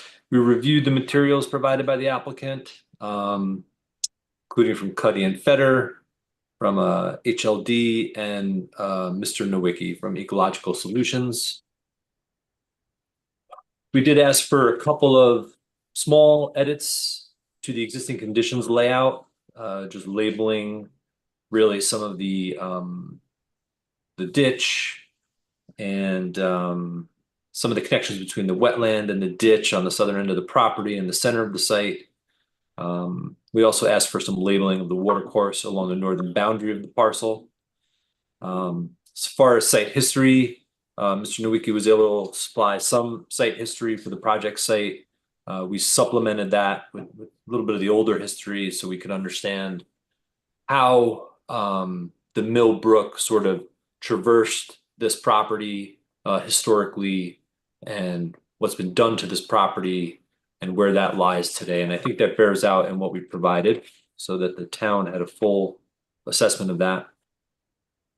Talked about the U.S. Army Corps of Engineers jurisdictional determination. We did note, and we do respect the fact that the Corps was given a pre-construction notification and a permit application. The Corps didn't review it, as they often don't for smaller projects within 45 days. And you're essentially granted permission to pursue your project as long as it maintains the boundaries of the plans that you provided. So all that we did ask in relation to that was if the applicant could just provide their submittal to the Corps so we could examine that submittal and those plans against the plans that are before the board currently. Just want to compare apples to apples. It's their job under seeker to do that, the board, and I think it's a simple ask for a submission like that. And then in terms of the habitat assessment, we did just ask, Mr. Nuki again did put the cedron into the evaluation along with the other listed species that he was evaluating. We did look at that, and then again just asked for the pre-construction notification so we could see what was provided to the Corps. And then the takeaway really that I came to, and Mike Baden, you and I walked that site and we took a look at it, and we've talked about the history out there. You know, it does appear from the way I understand it that the site, I mean, it clearly had some wetlands on there. They were mapped, they were filled, but it's pretty historical. It doesn't seem related to the current owner of the property. It would seem wrong to hold them responsible for that. So in that sense, I think the board, you know, the only thing you could really do here to maybe help the project, if it's not too onerous on the applicant, as I noted, was if you could plant some additional plants or shrubs or native species along the northern border of the site, or maybe the northwest corner where you're going to be abutting what's remaining of the wetlands that were related to Millbrook's traditional path. I think that would be helpful to the project, as long as it's not going to, you know, throw roots into your stormwater management practices or things like that. You know, it's something that you could do. So I think that'd be a nice give back to the board, and it would, you know, just be a benefit to the project. The other thing I didn't add to my memo, but I was staring at tonight while you guys were discussing traffic, is I would just note you guys are taking out a lot of the trees along the west edge of the property. Is that correct? You guys are like right along the stream there. Is that an accurate statement? You're going to be removing the trees that are there and then planting new ones? Yeah, what trees we can keep, we will, but we're going to be planting a lot of trees along that corridor there. Okay. And we have no issues with planting native plants and shrubs along the northern boundary as well. Yeah, you got a steep slope. I know you got a lot of grading there. So I mean, I guess, you know, you got to do that grading, you're gonna have to remove a bunch of those trees right adjacent to the stream. But on the does the property extend over to the other side of the stream? Like just barely? Does it over there too? It does not. It does not. So I think what you're getting at is our landscaping. It might show that it looks like we're proposing trees on that side. Yeah. I think we'll have to adjust that because we don't have permission to do that from the owner of that property, but we'll certainly show that detail more accurately. Great. Future submission. Awesome, that'd be great. Yeah, that's really it. Just if you could, you know, preserve what trees you can. There's not a whole lot of trees left on the sites, but along that stream corridor, it's always great to have, you know, as many native trees as you can. It takes a long time for them to grow back. You know, even fast growing species like, you know, red maple or pin oak or things like that.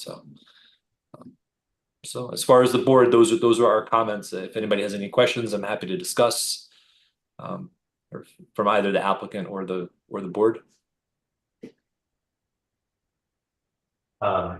And so I guess from your December 13th memo, it seems like there were still a few outstanding questions that your environmental consultant is responding to. Is that true?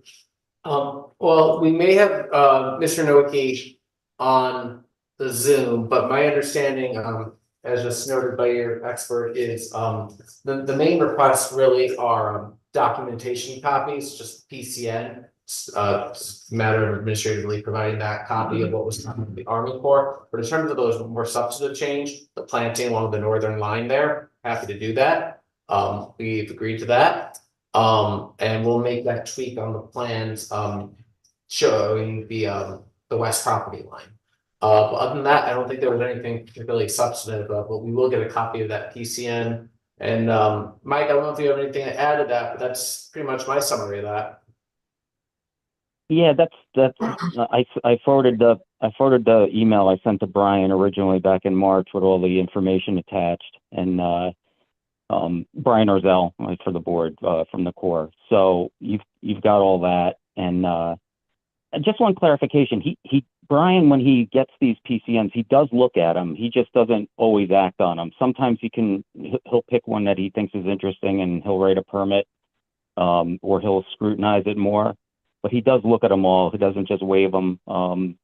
He has to at least look at them. And there's a lot of these sites he's been on previously, and if he sees something that's different, he asks questions about it. So I know for sure he looks at each PCN he gets. He just doesn't have time to write permits for everything. That's it. Okay. And so just to confirm, there are no impacts on like any federally listed species? No, we've got some mitigation measures. I just heard someone talking about trees, and yeah, from what I remember, I think there were 20 trees that were going to be removed, and they didn't necessarily meet that habitat characteristic criteria. You know, no exfoliating bark, no holes, crevices, so on and so forth. But since it's only 20, there's additional measures you can do if there was a concern, where you could do an emergent survey right before you clear them. If you're outside the timeframe October 1st to March 31st, suppose it's June and you want to start clearing those 20 trees and you're really concerned, you can the night before you cut them, you do an emergent survey just to see if there's any usage. And I've done that with DEC on several sites, and you could do that kind of survey on only 20 trees. So that was it. No other species impact should warrant any other mitigation. Okay.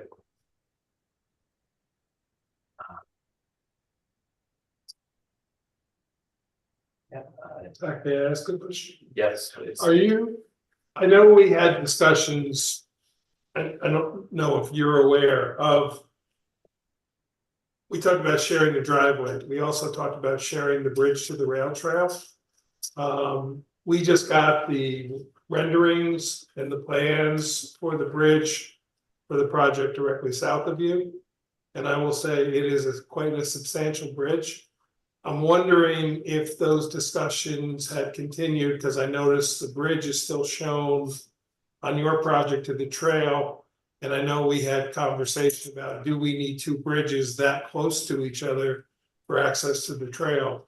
Because that's an area where there probably are trees that may not need to come down if the bridge remains. If the bridge doesn't go there. So you may not have that answer, but I just figured I'd throw it back out there to see if that conversation had happened and any outcome. So my understanding is that we currently, as shown in our plans, propose that rail trail connection as an amenity for residents. If there is any question, I will get you that clarification, but that is what our proposal incorporates. And just to piggyback on that, we did discuss that with the party next door, but that not necessarily took a back seat to the shared driveway, but those conversations were less focused on the driveway, but we will definitely re-engage those conversations with them. Okay. Yeah, because I was a little shocked to see how large this bridge really is when we saw the plans. And I'm guessing you guys will have to build similar, so there's quite a bit of clearing that needs to be done for this bridge, so I'm just throwing out there if it can. Well, it needs to accommodate all that volume of the Empire State Trail with, so. But they would be relatively close to each other, the two.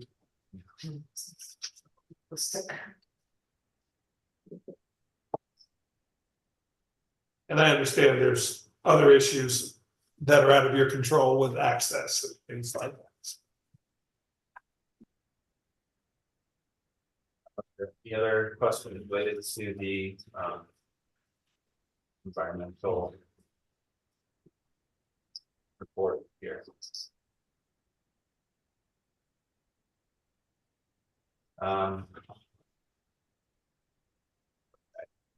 So I guess what I hoped to do tonight was start to look at the FEAF part 2 and maybe just try to find which, if any sections to, check off. I have 20 copies here. Yeah. Mr. Chairman, I'm gonna sit. Oh, wait to see what you have.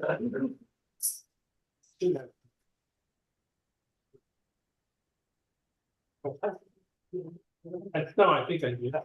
So everybody, do we have enough? Yeah, Yeah, would you like to? Oh, yes, please. Yeah. Thank you. I don't necessarily have enough for. I can pull up entire the team, I can but- pull it up on my laptop too. if you need to. Okay. Let me just. It's the traditional part 2, correct? Correct. Yeah.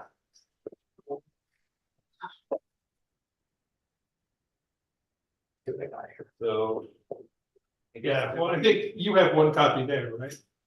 Did you just hand one over? Oh, wait, sorry. Oh, perfect. Yeah. Thank you. Here.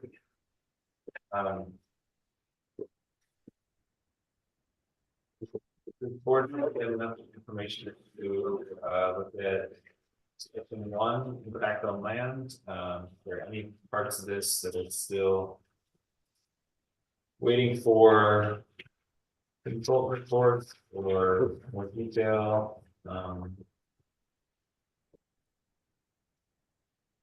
It seems, and Mike, would you be able to pull up the part 1? I absolutely can. What I'll do is put it on the screen there.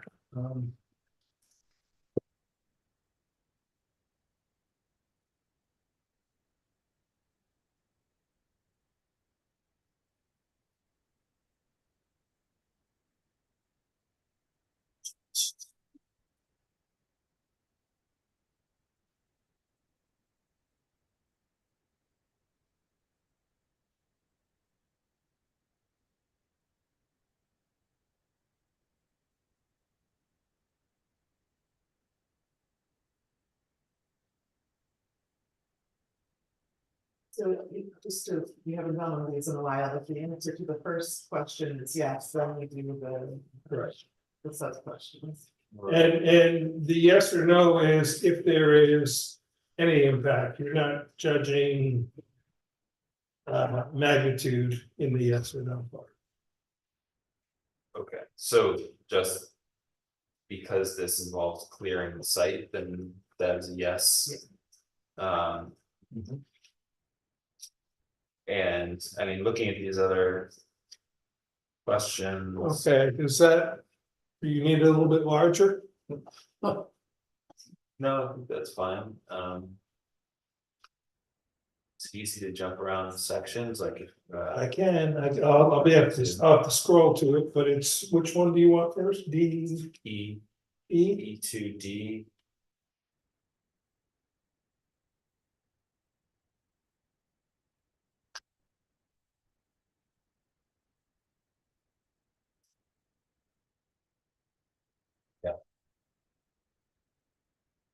E2D.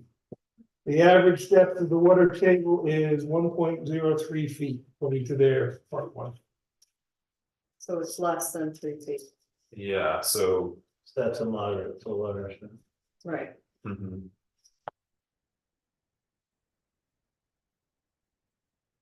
And slopes of 15% or greater, E2F, no, some percentage of, it says 6.9%. 6.9% of the site. So that place where you have grading to do must have that significant slope. It's generally, yeah, along the northern and westerly boundaries. North and west.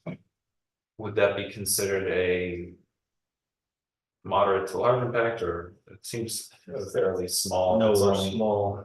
Yeah, It's 6.9. on the perimeter of the site and it's. Less Yeah. than 10%. Okay, so that's no, No, we're small. Okay. yeah, and bulk construction for bedrock is exposed, E2A, that's no, the answer is less than 6.5 feet. okay. What about less than 5 feet? Like, So- the question is, like, does that foot and a half matter? Probably not, I would say no. It's bigger than. Oh, I'm sorry, it says greater than. My Okay, so apologies. then it's moderate. Yeah. Am I No, reading no. this? Right? No, it's deeper than 5 feet, so I think it's not. No, we're small. Yeah, Okay. Yeah. got it. Can we just backpedal to the depth of water table? Because that number in the EAF reflects the existing conditions. We're building this site up. 4 feet to get out of the floodplain, so that depth of water table is gonna be more than 3 feet after construction. So what we do when we flag items here, it doesn't mean that we're doing a pause deck, it just means we would need to explain those things more, so. I just thought I'd throw that in there. Yeah, no, but- Just to clarify, because we're talking about, before or after construction. Yeah. The part 3 will address any mitigation. Okay, may involve excavation and removal of more than 1,000 tons. So we're gonna go to D2A. I'm impressed, I've never seen a board actually cross-reference the part one. We do the work here.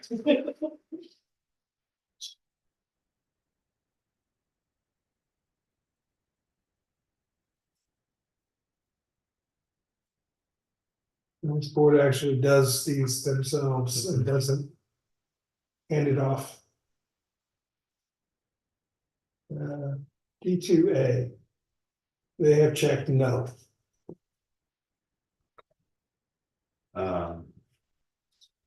No. Construction continues for more than 1 year, that be D2E. D1E, Oh, D, 24 months. okay, so it's moderate to large. May result in increased erosion.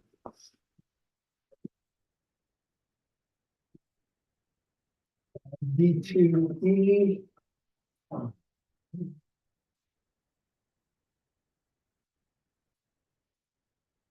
Where our Oh, consultant. wait a minute, I'm sorry, D2E. Where our consultant was asking about removal of the existing trees and planting new trees. I'm imagining that existing trees are more effective at preventing erosion and runoff and things like that, so. Whereas the new trees will have less benefit of that sort. In the initial phases, I would say, the amount of trees we're gonna have on the site versus the ones we're taking off, much greater volume of tree around. So in time, they'll catch up to. This, if you compare, the same amount of trees that we're adding versus what we're taking out, yes, it's gonna take time for those trees to catch up to the groundwater uptake and so forth, but the sheer amount of additional trees that we're adding should be a benefit by having a gate. And I can't speak to the condition of an existing tree, but I've seen other projects where it's the removal of the trees, or removal of a dead tree or an invasive tree versus what you're bringing in, planting new. So there's that benefit, just to keep in mind as part of the replacement sort of cycle. Okay, well, but for this item, I do think we have to say there's some moderate impact. And then last G, that's no small impacts. Are there other impacts that are not specifically asked? Is this is this the place where we have to address the proximity to wetlands? No, that's coming up. On geological features, That would be under surface water, I believe. I think section 2 is no. I think otherwise. I agree. Number 3.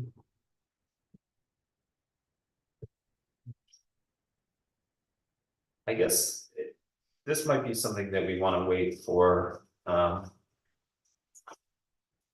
our engineers input on. Do we have his like full report on the stormwater and? We do not, Mr. Mettenbach was unable to complete it. Okay. So maybe we should save this. I think it's yes, but we'll come back to it. Yeah.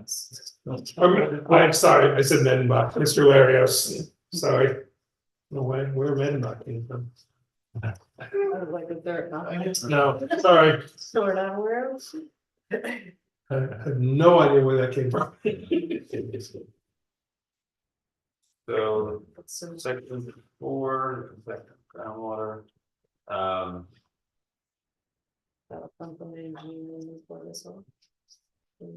Yeah. You know, we also could ask Fred if he can offer any input on any of these as well. They're not using groundwater, right? This is gonna hook into the village's water system, so. Correct. And just to take a step back to that section 3, I know a lot of those subsection questions actually reference some surface water bodies that were noted in capital reviews memorandum versus, engineering specific questions for stormwater management, et cetera. So if we wanted to go to that section, something I just wanted to highlight. And then of course we have Mr. Bodenbrook here, our engineer, that can help provide some color on those engineering related questions. Yeah, I think we. Excuse me. Want to just come back to that one at the next meeting.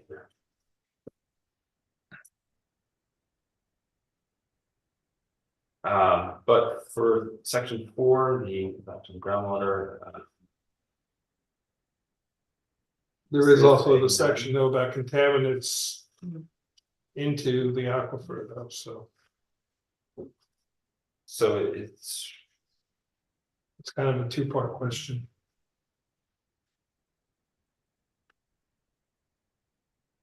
I think the answer to this one is yes, because there are elaborate things being, proposed to handle the stormwater runoff and things like that, so.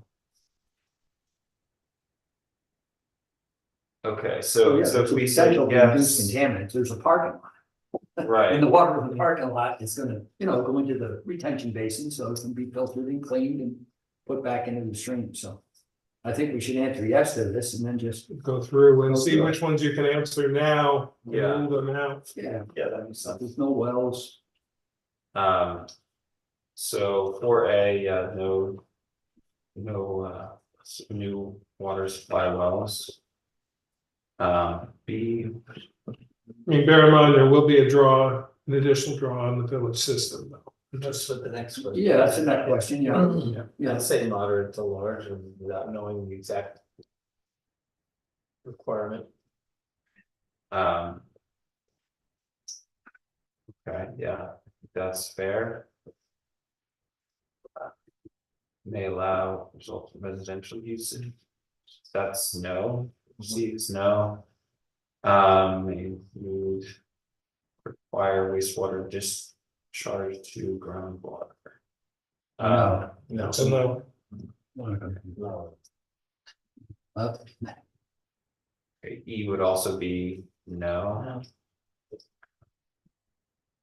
F is also no. And G is also no. Impacts, so. Terry, do you feel like there were other impacts that are not listed? In No, these questions? No, not this. Questions at all. So. Yes.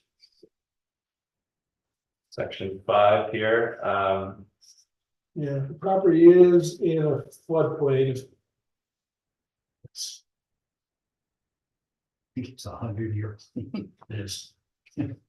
So technically. Right, so It's like yesterday. it can be mitigated, but it's, yeah, it's a plan, it's a yes. so that would mean, A and B are both. It's- large. It's in a flood. It's not in a Not in a floodway, but it is in the 100-year floodplain. Okay, So A. And that's the so now important it part, means- is not being in the floodway. yeah. So,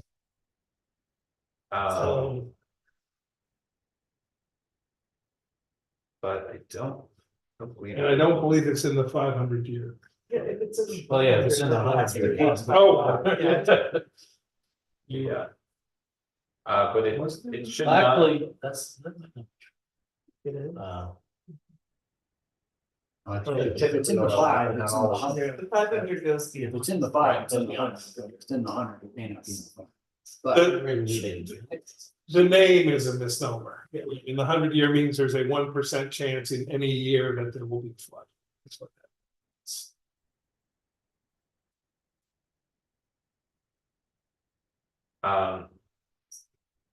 But then moving on to D, that should be a no, correct? Well, they're moving a bit of a stream, so I think it's a, yes, modern. Okay. So, yes, as. A change, Yes. Seems worth looking at. It's in a 100-year. I would say yes. And they're redirecting. Yeah, Stormwater and. I'm not sure that we can answer E yet, though. Well, we are introducing a pretty intricate stormwater management system to. Right, it's changing the water flows that can currently contribute to flooding. Like that is factually true and it's a pretty big project. Yeah. It's not like. Should be addressed.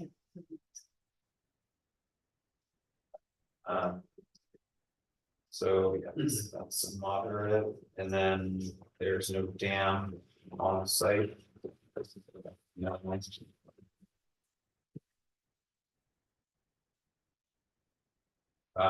Impacts on air. I'm gonna guess this is a no, without. I can double check those Yeah. answers, but I believe it's. Yeah, I think this is no.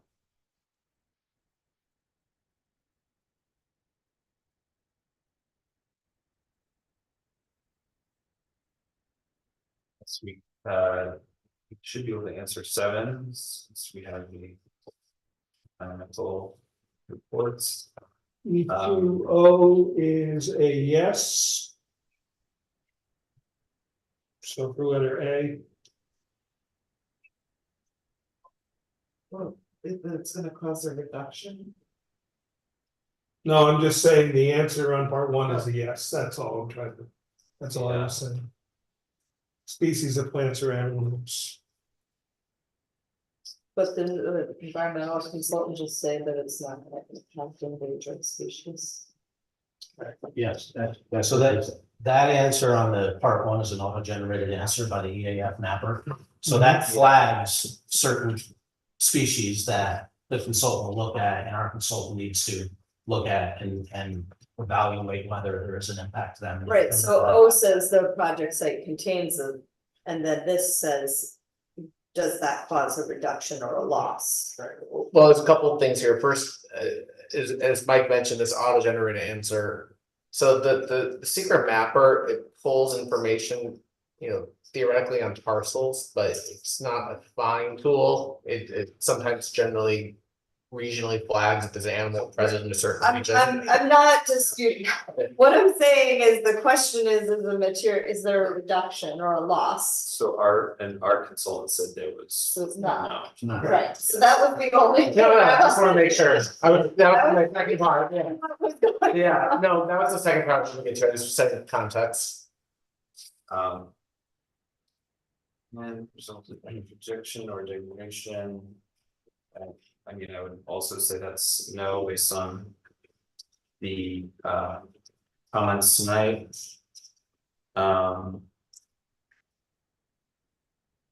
CB no as well.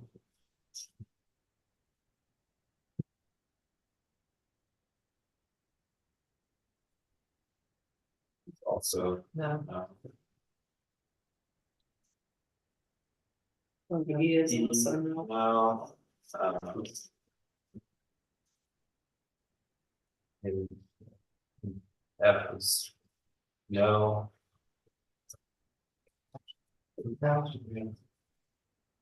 Yeah, G no, and H is no also.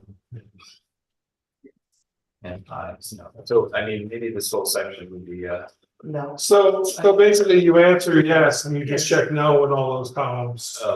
I'd say Yeah, which is fine. It just means there's nothing more to mitigate. I see. Is there an impact on agricultural systems? No. No.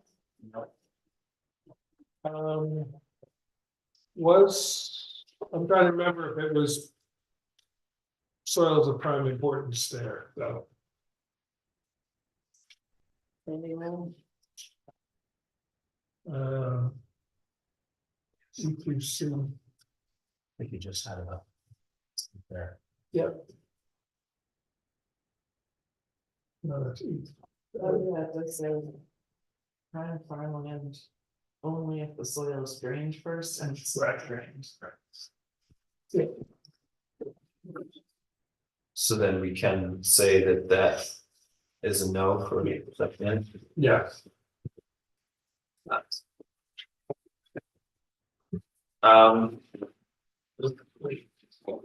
So I think for number 9, impact on aesthetic resources, there's still some renderings and other materials we'd like to see for, you know, I'm comfortable going through this.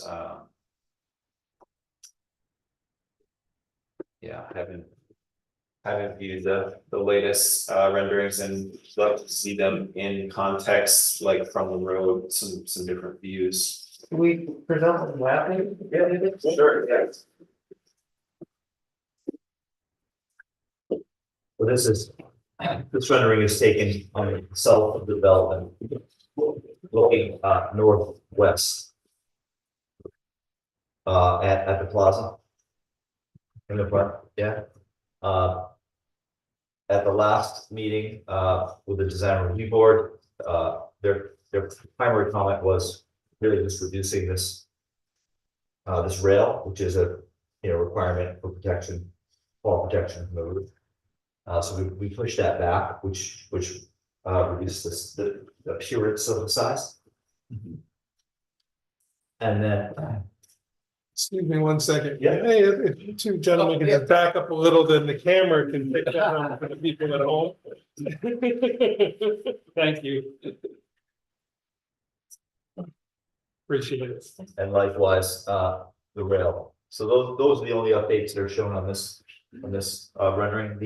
The overall aesthetic of the building hasn't changed. The timber facade, and the plaza out front, some water management strategies on the roof. And of course, our neighbor to the south. What is that? That what looks like a grandstand, bleachers up there, what is that? Well, we're not gonna have pickleball courts or anything in the middle, although we've joked about that. This is a trellis structure. It's suggesting a trellis structure to provide shade for any amenities that's on the roof. And we would consider cladding that with photovoltaics as well, in order to improve the energy resources to the project, renewable energy. I think that would be important to include that, if that was a likely path. Okay. Because it would change the appearance of the 16. Sure, fair enough. I mean, this is obviously a unique view that you're only going to see if you're, elevated. Yeah, when we talk about the view from other aesthetic resources, you might see this, I don't know. We have to assess whether it be seen from like the preserve. Sure.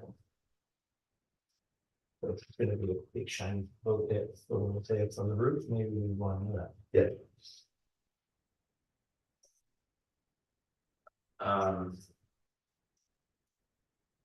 Okay, does the board want to go through this section now or save this for another meeting? Okay. Do you want them to produce some other, Are there any other, any other views of the project that would be important to answer any of these questions? Do you want views from the rail trail looking back to the backside of it? Yes. Right, yeah. Usable, I also personally am interested in a view. As if you're coming down North Chestnut from the north towards the south, going towards Main Street and. Moving from the north to the south, so looking, back this way down. At street level, yeah. Yeah, at street level, okay, yeah, that's good. I don't know if it's done in the form of like a memo or explanation, but. I don't know if we've ever looked at, I know it's been discussed. In this section, whether any of the new development is visible from the mountain, in other words, it would change the view of the village. the requested balloon test? Well, the balloon test gives you the height, but you wouldn't see the balloon from the mountain. The question is the mass. Does the clearing in the new mass affect the view in? It may not negatively affect the view in, but I just wonder if there's any way to ask you just assess that. Maybe you could look down and look at comparably sized buildings that are in the same area. And see what effect they have on the view, and then it could give us an idea of whether this would have a significant effect on the view.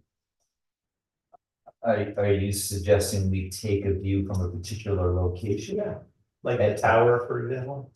Okay. And. Depending on a long distance view. Yeah, just because we'll want to know whether it will change the view of, what would end up being the eastern vista from what is considered to be a, what's the term they use here? Aesthetic resource. You know, an aesthetic resource. So if you go up and you go up like, Lenape, you're at Pine Kill and you're looking down over the village, you're gonna see a big new thing here. Sure. The answer is probably yes, and maybe we can just describe, it would look similar to, for example, it would look similar to the building at the college located at X address, you know, like, so we have a sense of how different it looks and what it would be similar to. Is there a particular location that you think is most important to see it from? I mean, I think the tower makes sense only because that's a well visited. You could go, landmark, right? you could go, up the Mohawk Preserve Trail and go up Lenape and Kleinkill Farm, and there's a vista right there. That would probably be the best place to stop and look down. There also is the overlook from 4455 in Gardner, which is part of the Shawangunk Mountain Scenic Byway, which is a state designated. What was that? I don't know if there would be a view from there or not, but you may not, but I don't know. Kleinkill Farm and the overlook. The overlook in Gardner at 4455. You may not have a site. Upward. Could we have that submitted to us as a particular request? Sure. So that we know exactly where you're requesting it. Yeah, maybe after the meeting, you can, I can just jot those names down. Yes, I mean, I got most of it, but I want to make sure that it's coming from the board. So just to note, typically, the impact from aesthetic resources are resources that are designated by the national, state, or local government as a resource. I know we've talked about a couple different locations, some that I believe are designated as resources, some that might just be generally more locations of perspectives. We have the request for the renderings, we'll work on that, but I just wanted to note, you know, to give a little context for this section of the park too. I had a very similar matter in the village of Montgomery, and the analyst was, what is the perspective of the project from a nationally designated historic home? This has been a little bit different approach. We're gonna be taking some renderings from some general perspectives. But on the renderings that David showed earlier, I just also want to highlight again the green roofs, which I do think this will blend into the context for a large part of the year. If not all of the year, but and we see a mission of that from some of the other projects on this corridor. This is something unique to us, I appreciate, David. Yes, absolutely. Yeah. But bear in mind, when you get to question, part C and D, they talk about publicly accessible vantage points. And recreation and tourism based activities, certainly Mohawk is a recreation and tourist activity. Along with all the rock climbing and all those things, so. And the rail trail is an officially designated. Tourism site. The question comes back in a sense to. Well, from the rail trail, you're saying through the woods. To the backyard. Because all the renderings we've seen so far are from the street side. We haven't seen any. Understood. Particular. Okay, so we'll come back to this, that's this section of the meeting, and then impact on historical archaeological resources, I think that is no. I don't think anything showed up, but I can double check that. Yeah. And It is checked now, right. not even arrowheads. Oh, wait, there's the, no, letter F. State Historic Archaeological Site, that's almost always arrowheads. Yeah. And yeah, I feel like we should review the rest of these, and then just the time to review the rest of these at another meeting. We still have another item on the Number 12, you can make a no because we don't have a critical environment. Okay, great. Yeah, let's check that one off as well. As a no. Mr. Chairman, I do note your request in the interest of time. I would just ask if there's anything you see looking at sections 11 thereon that you would like us to provide supplemental information responsive to. We can package that with the requests that have already been received this evening. And that's. It's not gonna be built in a long. The recreational opportunities or this is designated. Okay. Yeah, are there any other things that we want to request here from? But you've already asked for more information on transportation. Yeah, that's. And on the energy, is Rich asked about the EVs. I was only asking about those from a view perspective, actually. Oh. Okay, There's probably an end. but if it's in there and it's in the view, it may have an impact, not necessarily a negative impact. Right. And are you gonna have charging stations? We've discussed it, but there's been no guarantee at this point that we are gonna have them. I think That would be a. Would that be a recommendation? 130 parking spots without one charging. Yeah. Well, not really, unfortunately, we're the sign of it. It's so, it's like an old code. So, but I'm on board with Zach inviting our next. Okay, so any other last requests and just want I mean, transportation is gonna be a yes, and we'll have discussion. plans and character. I mean, the renderings are part of that character. More than likely 15 and 16 will more than likely be no. But. I think that if you all wanna start to put together some narrative on the items that we marked moderate or large. Yeah. then that will help us to develop the part or know what these questions we need to come. Yeah, sure. Yeah, I don't see any other items. would need more information right now. Okay, so we'll get that packaged up. Thank you. Yes, absolutely. Great, thank you for your time. Yep. Oh, thank you. And we'll double check with staff on the 2025 dates, so we're gonna get busy. Mike, I'll give you guys a call, we'll figure out the meeting dates for 2025. I know some municipalities post them, some don't. No, Yeah. it's continuing the same. Oh, great. First and third, yes. So next meeting is January 6th. Thank you. Right. I'm sorry, January 7th. January 6th. Okay, so did Corey Wharton get in touch with you? Not with me. Okay.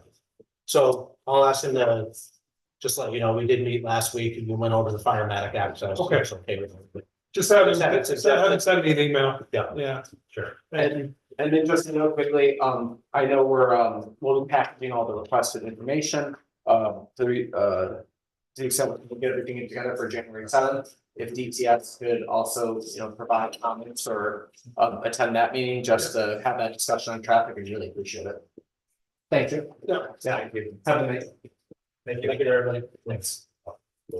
Good night. Thank you. So for our last item on the agenda, PB 24-20 was on. Thank you for your patience. Apologies for the word.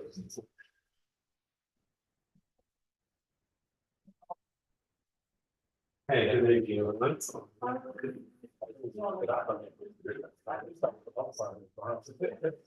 Are there any changes or updates since our last? Really, we haven't updated anything on the plan. We made a big presentation at the last meeting to everyone. We have submitted a full SWIP to Dennis' office. Done a preliminary review of it, that's finalized, it was review, haven't got there yet. You did send an email that's in the folder. So we're just looking to continue moving forward in the process, getting the county planning and going down that path. Hopefully this is a public hearing. Yeah. So let's explain where we are with speakers. Yeah, so first, we did declare our intent to be a lead agency, but 30 days do elapse for these various agencies to respond. And so we're still within that 30-day period, is that correct? That is correct. We'll be in that 30-day period until the next meeting. They went out because of the Thanksgiving holiday, they went out the first week in December. So we can, discuss any questions or issues, but we can't take next steps on. But, we can discuss any questions the board has. If you're ready, we could consider referring to the county planning board, but I'm not sure if we have all the pieces. But yeah, May I ask what you might be missing? well, we don't have Dennis's review yet, unless. I believe he sent an email, Yes, he did somebody send an saying that you guys could refer us to the county. Oh, I'm sorry, I didn't see that. It's in the warehouse review. Is maybe it's not a public folder. Sorry, there's double folder. Well, should you just maybe read it for us? Yeah, it's two sentences. Okay. We are reviewing the SWIP and site civil plan for Woodland Pond. In our opinion, the plans have progressed to the stage they can be referred to the Ulster County Planning Board for review and comment. So there you go. Thank you. And that's what I asked him. That was sent December 12th. Yeah, I mean, I think that it's far enough along that I'm comfortable referring that. I had planned on looking at the part 2 tonight, and maybe we could just briefly go through that and see if there's anything that we want to ask, but I also kind of think that we could, as a board, complete that on our own and then bring it back to the meeting, having looked at it individually. I have additional clean copies if everybody would like another one to do it on your own phone. Oh, it's in my work, but I need to think of. Yeah, I mean. I guess just based on what we, just looked at, are there any materials on this project that we'd like to request? To get a better sense of things. I mean, the project seems extremely well contained within its existing footprint and in terms of proximity to other lands, it's not even, doesn't even have some of the same implications of some of the new development that has been done at Woodland Pond, where we've had to discuss proximity to wetlands and things like that, so. We can go through we have to go through the checklist, but I'm not flagging anything immediately. Yeah, I agree. I think it's the impacts are going to be pretty minimal. So, I'd rather we just divide this up and do it offline. But I just wanted to double check that everyone had everything they needed. If that's the case, though, could I get a motion to refer this application to the Ulster County Planning Board? So move. Second. All in favor? Aye. As far as the public hearing, I hadn't really thought about that. We could open it if you, if we don't think there's a lot more design changes. It doesn't have to be at a certain time because it's not a subdivision, so whenever the board is ready to open it. You're not gonna get the county's comments back before your next meeting, but because they don't meet till the 8th because of the holiday, but you could set the public hearing, take a meeting off, set the public hearing to December, January 21st. I think that's the date. Yeah, that sounds reasonable, and then we can officially complete the part 2 then. Yeah. Okay, so that's the 21st. Yeah, January 21st. Can I get a motion to set the public hearing for PB 24-20 to January 21st? So move. Second, Second. all in favor? Aye. Aye. Does the village handle preparing the public notices? I'll prepare them, I'll send you the information, Okay, so great. you'll get it by the end of the week. Okay. It needs to go out 10 days. Mhm. We'll do the notice in the newspaper, you do the notices to the neighbors, and it needs to be mailed 10 days prior to the public hearing. So And we'll bring all the written receipts and all that. we just need a notarized statement that you don't need receipts, we Okay. just need a notarized statement Okay, that you just sent them. you can do that too. Yep, I'll send you everything by Friday. Okay, well, I think that's all for tonight, and we will plan on seeing you in January. Great, so, and, consider mention thoughts, let us know.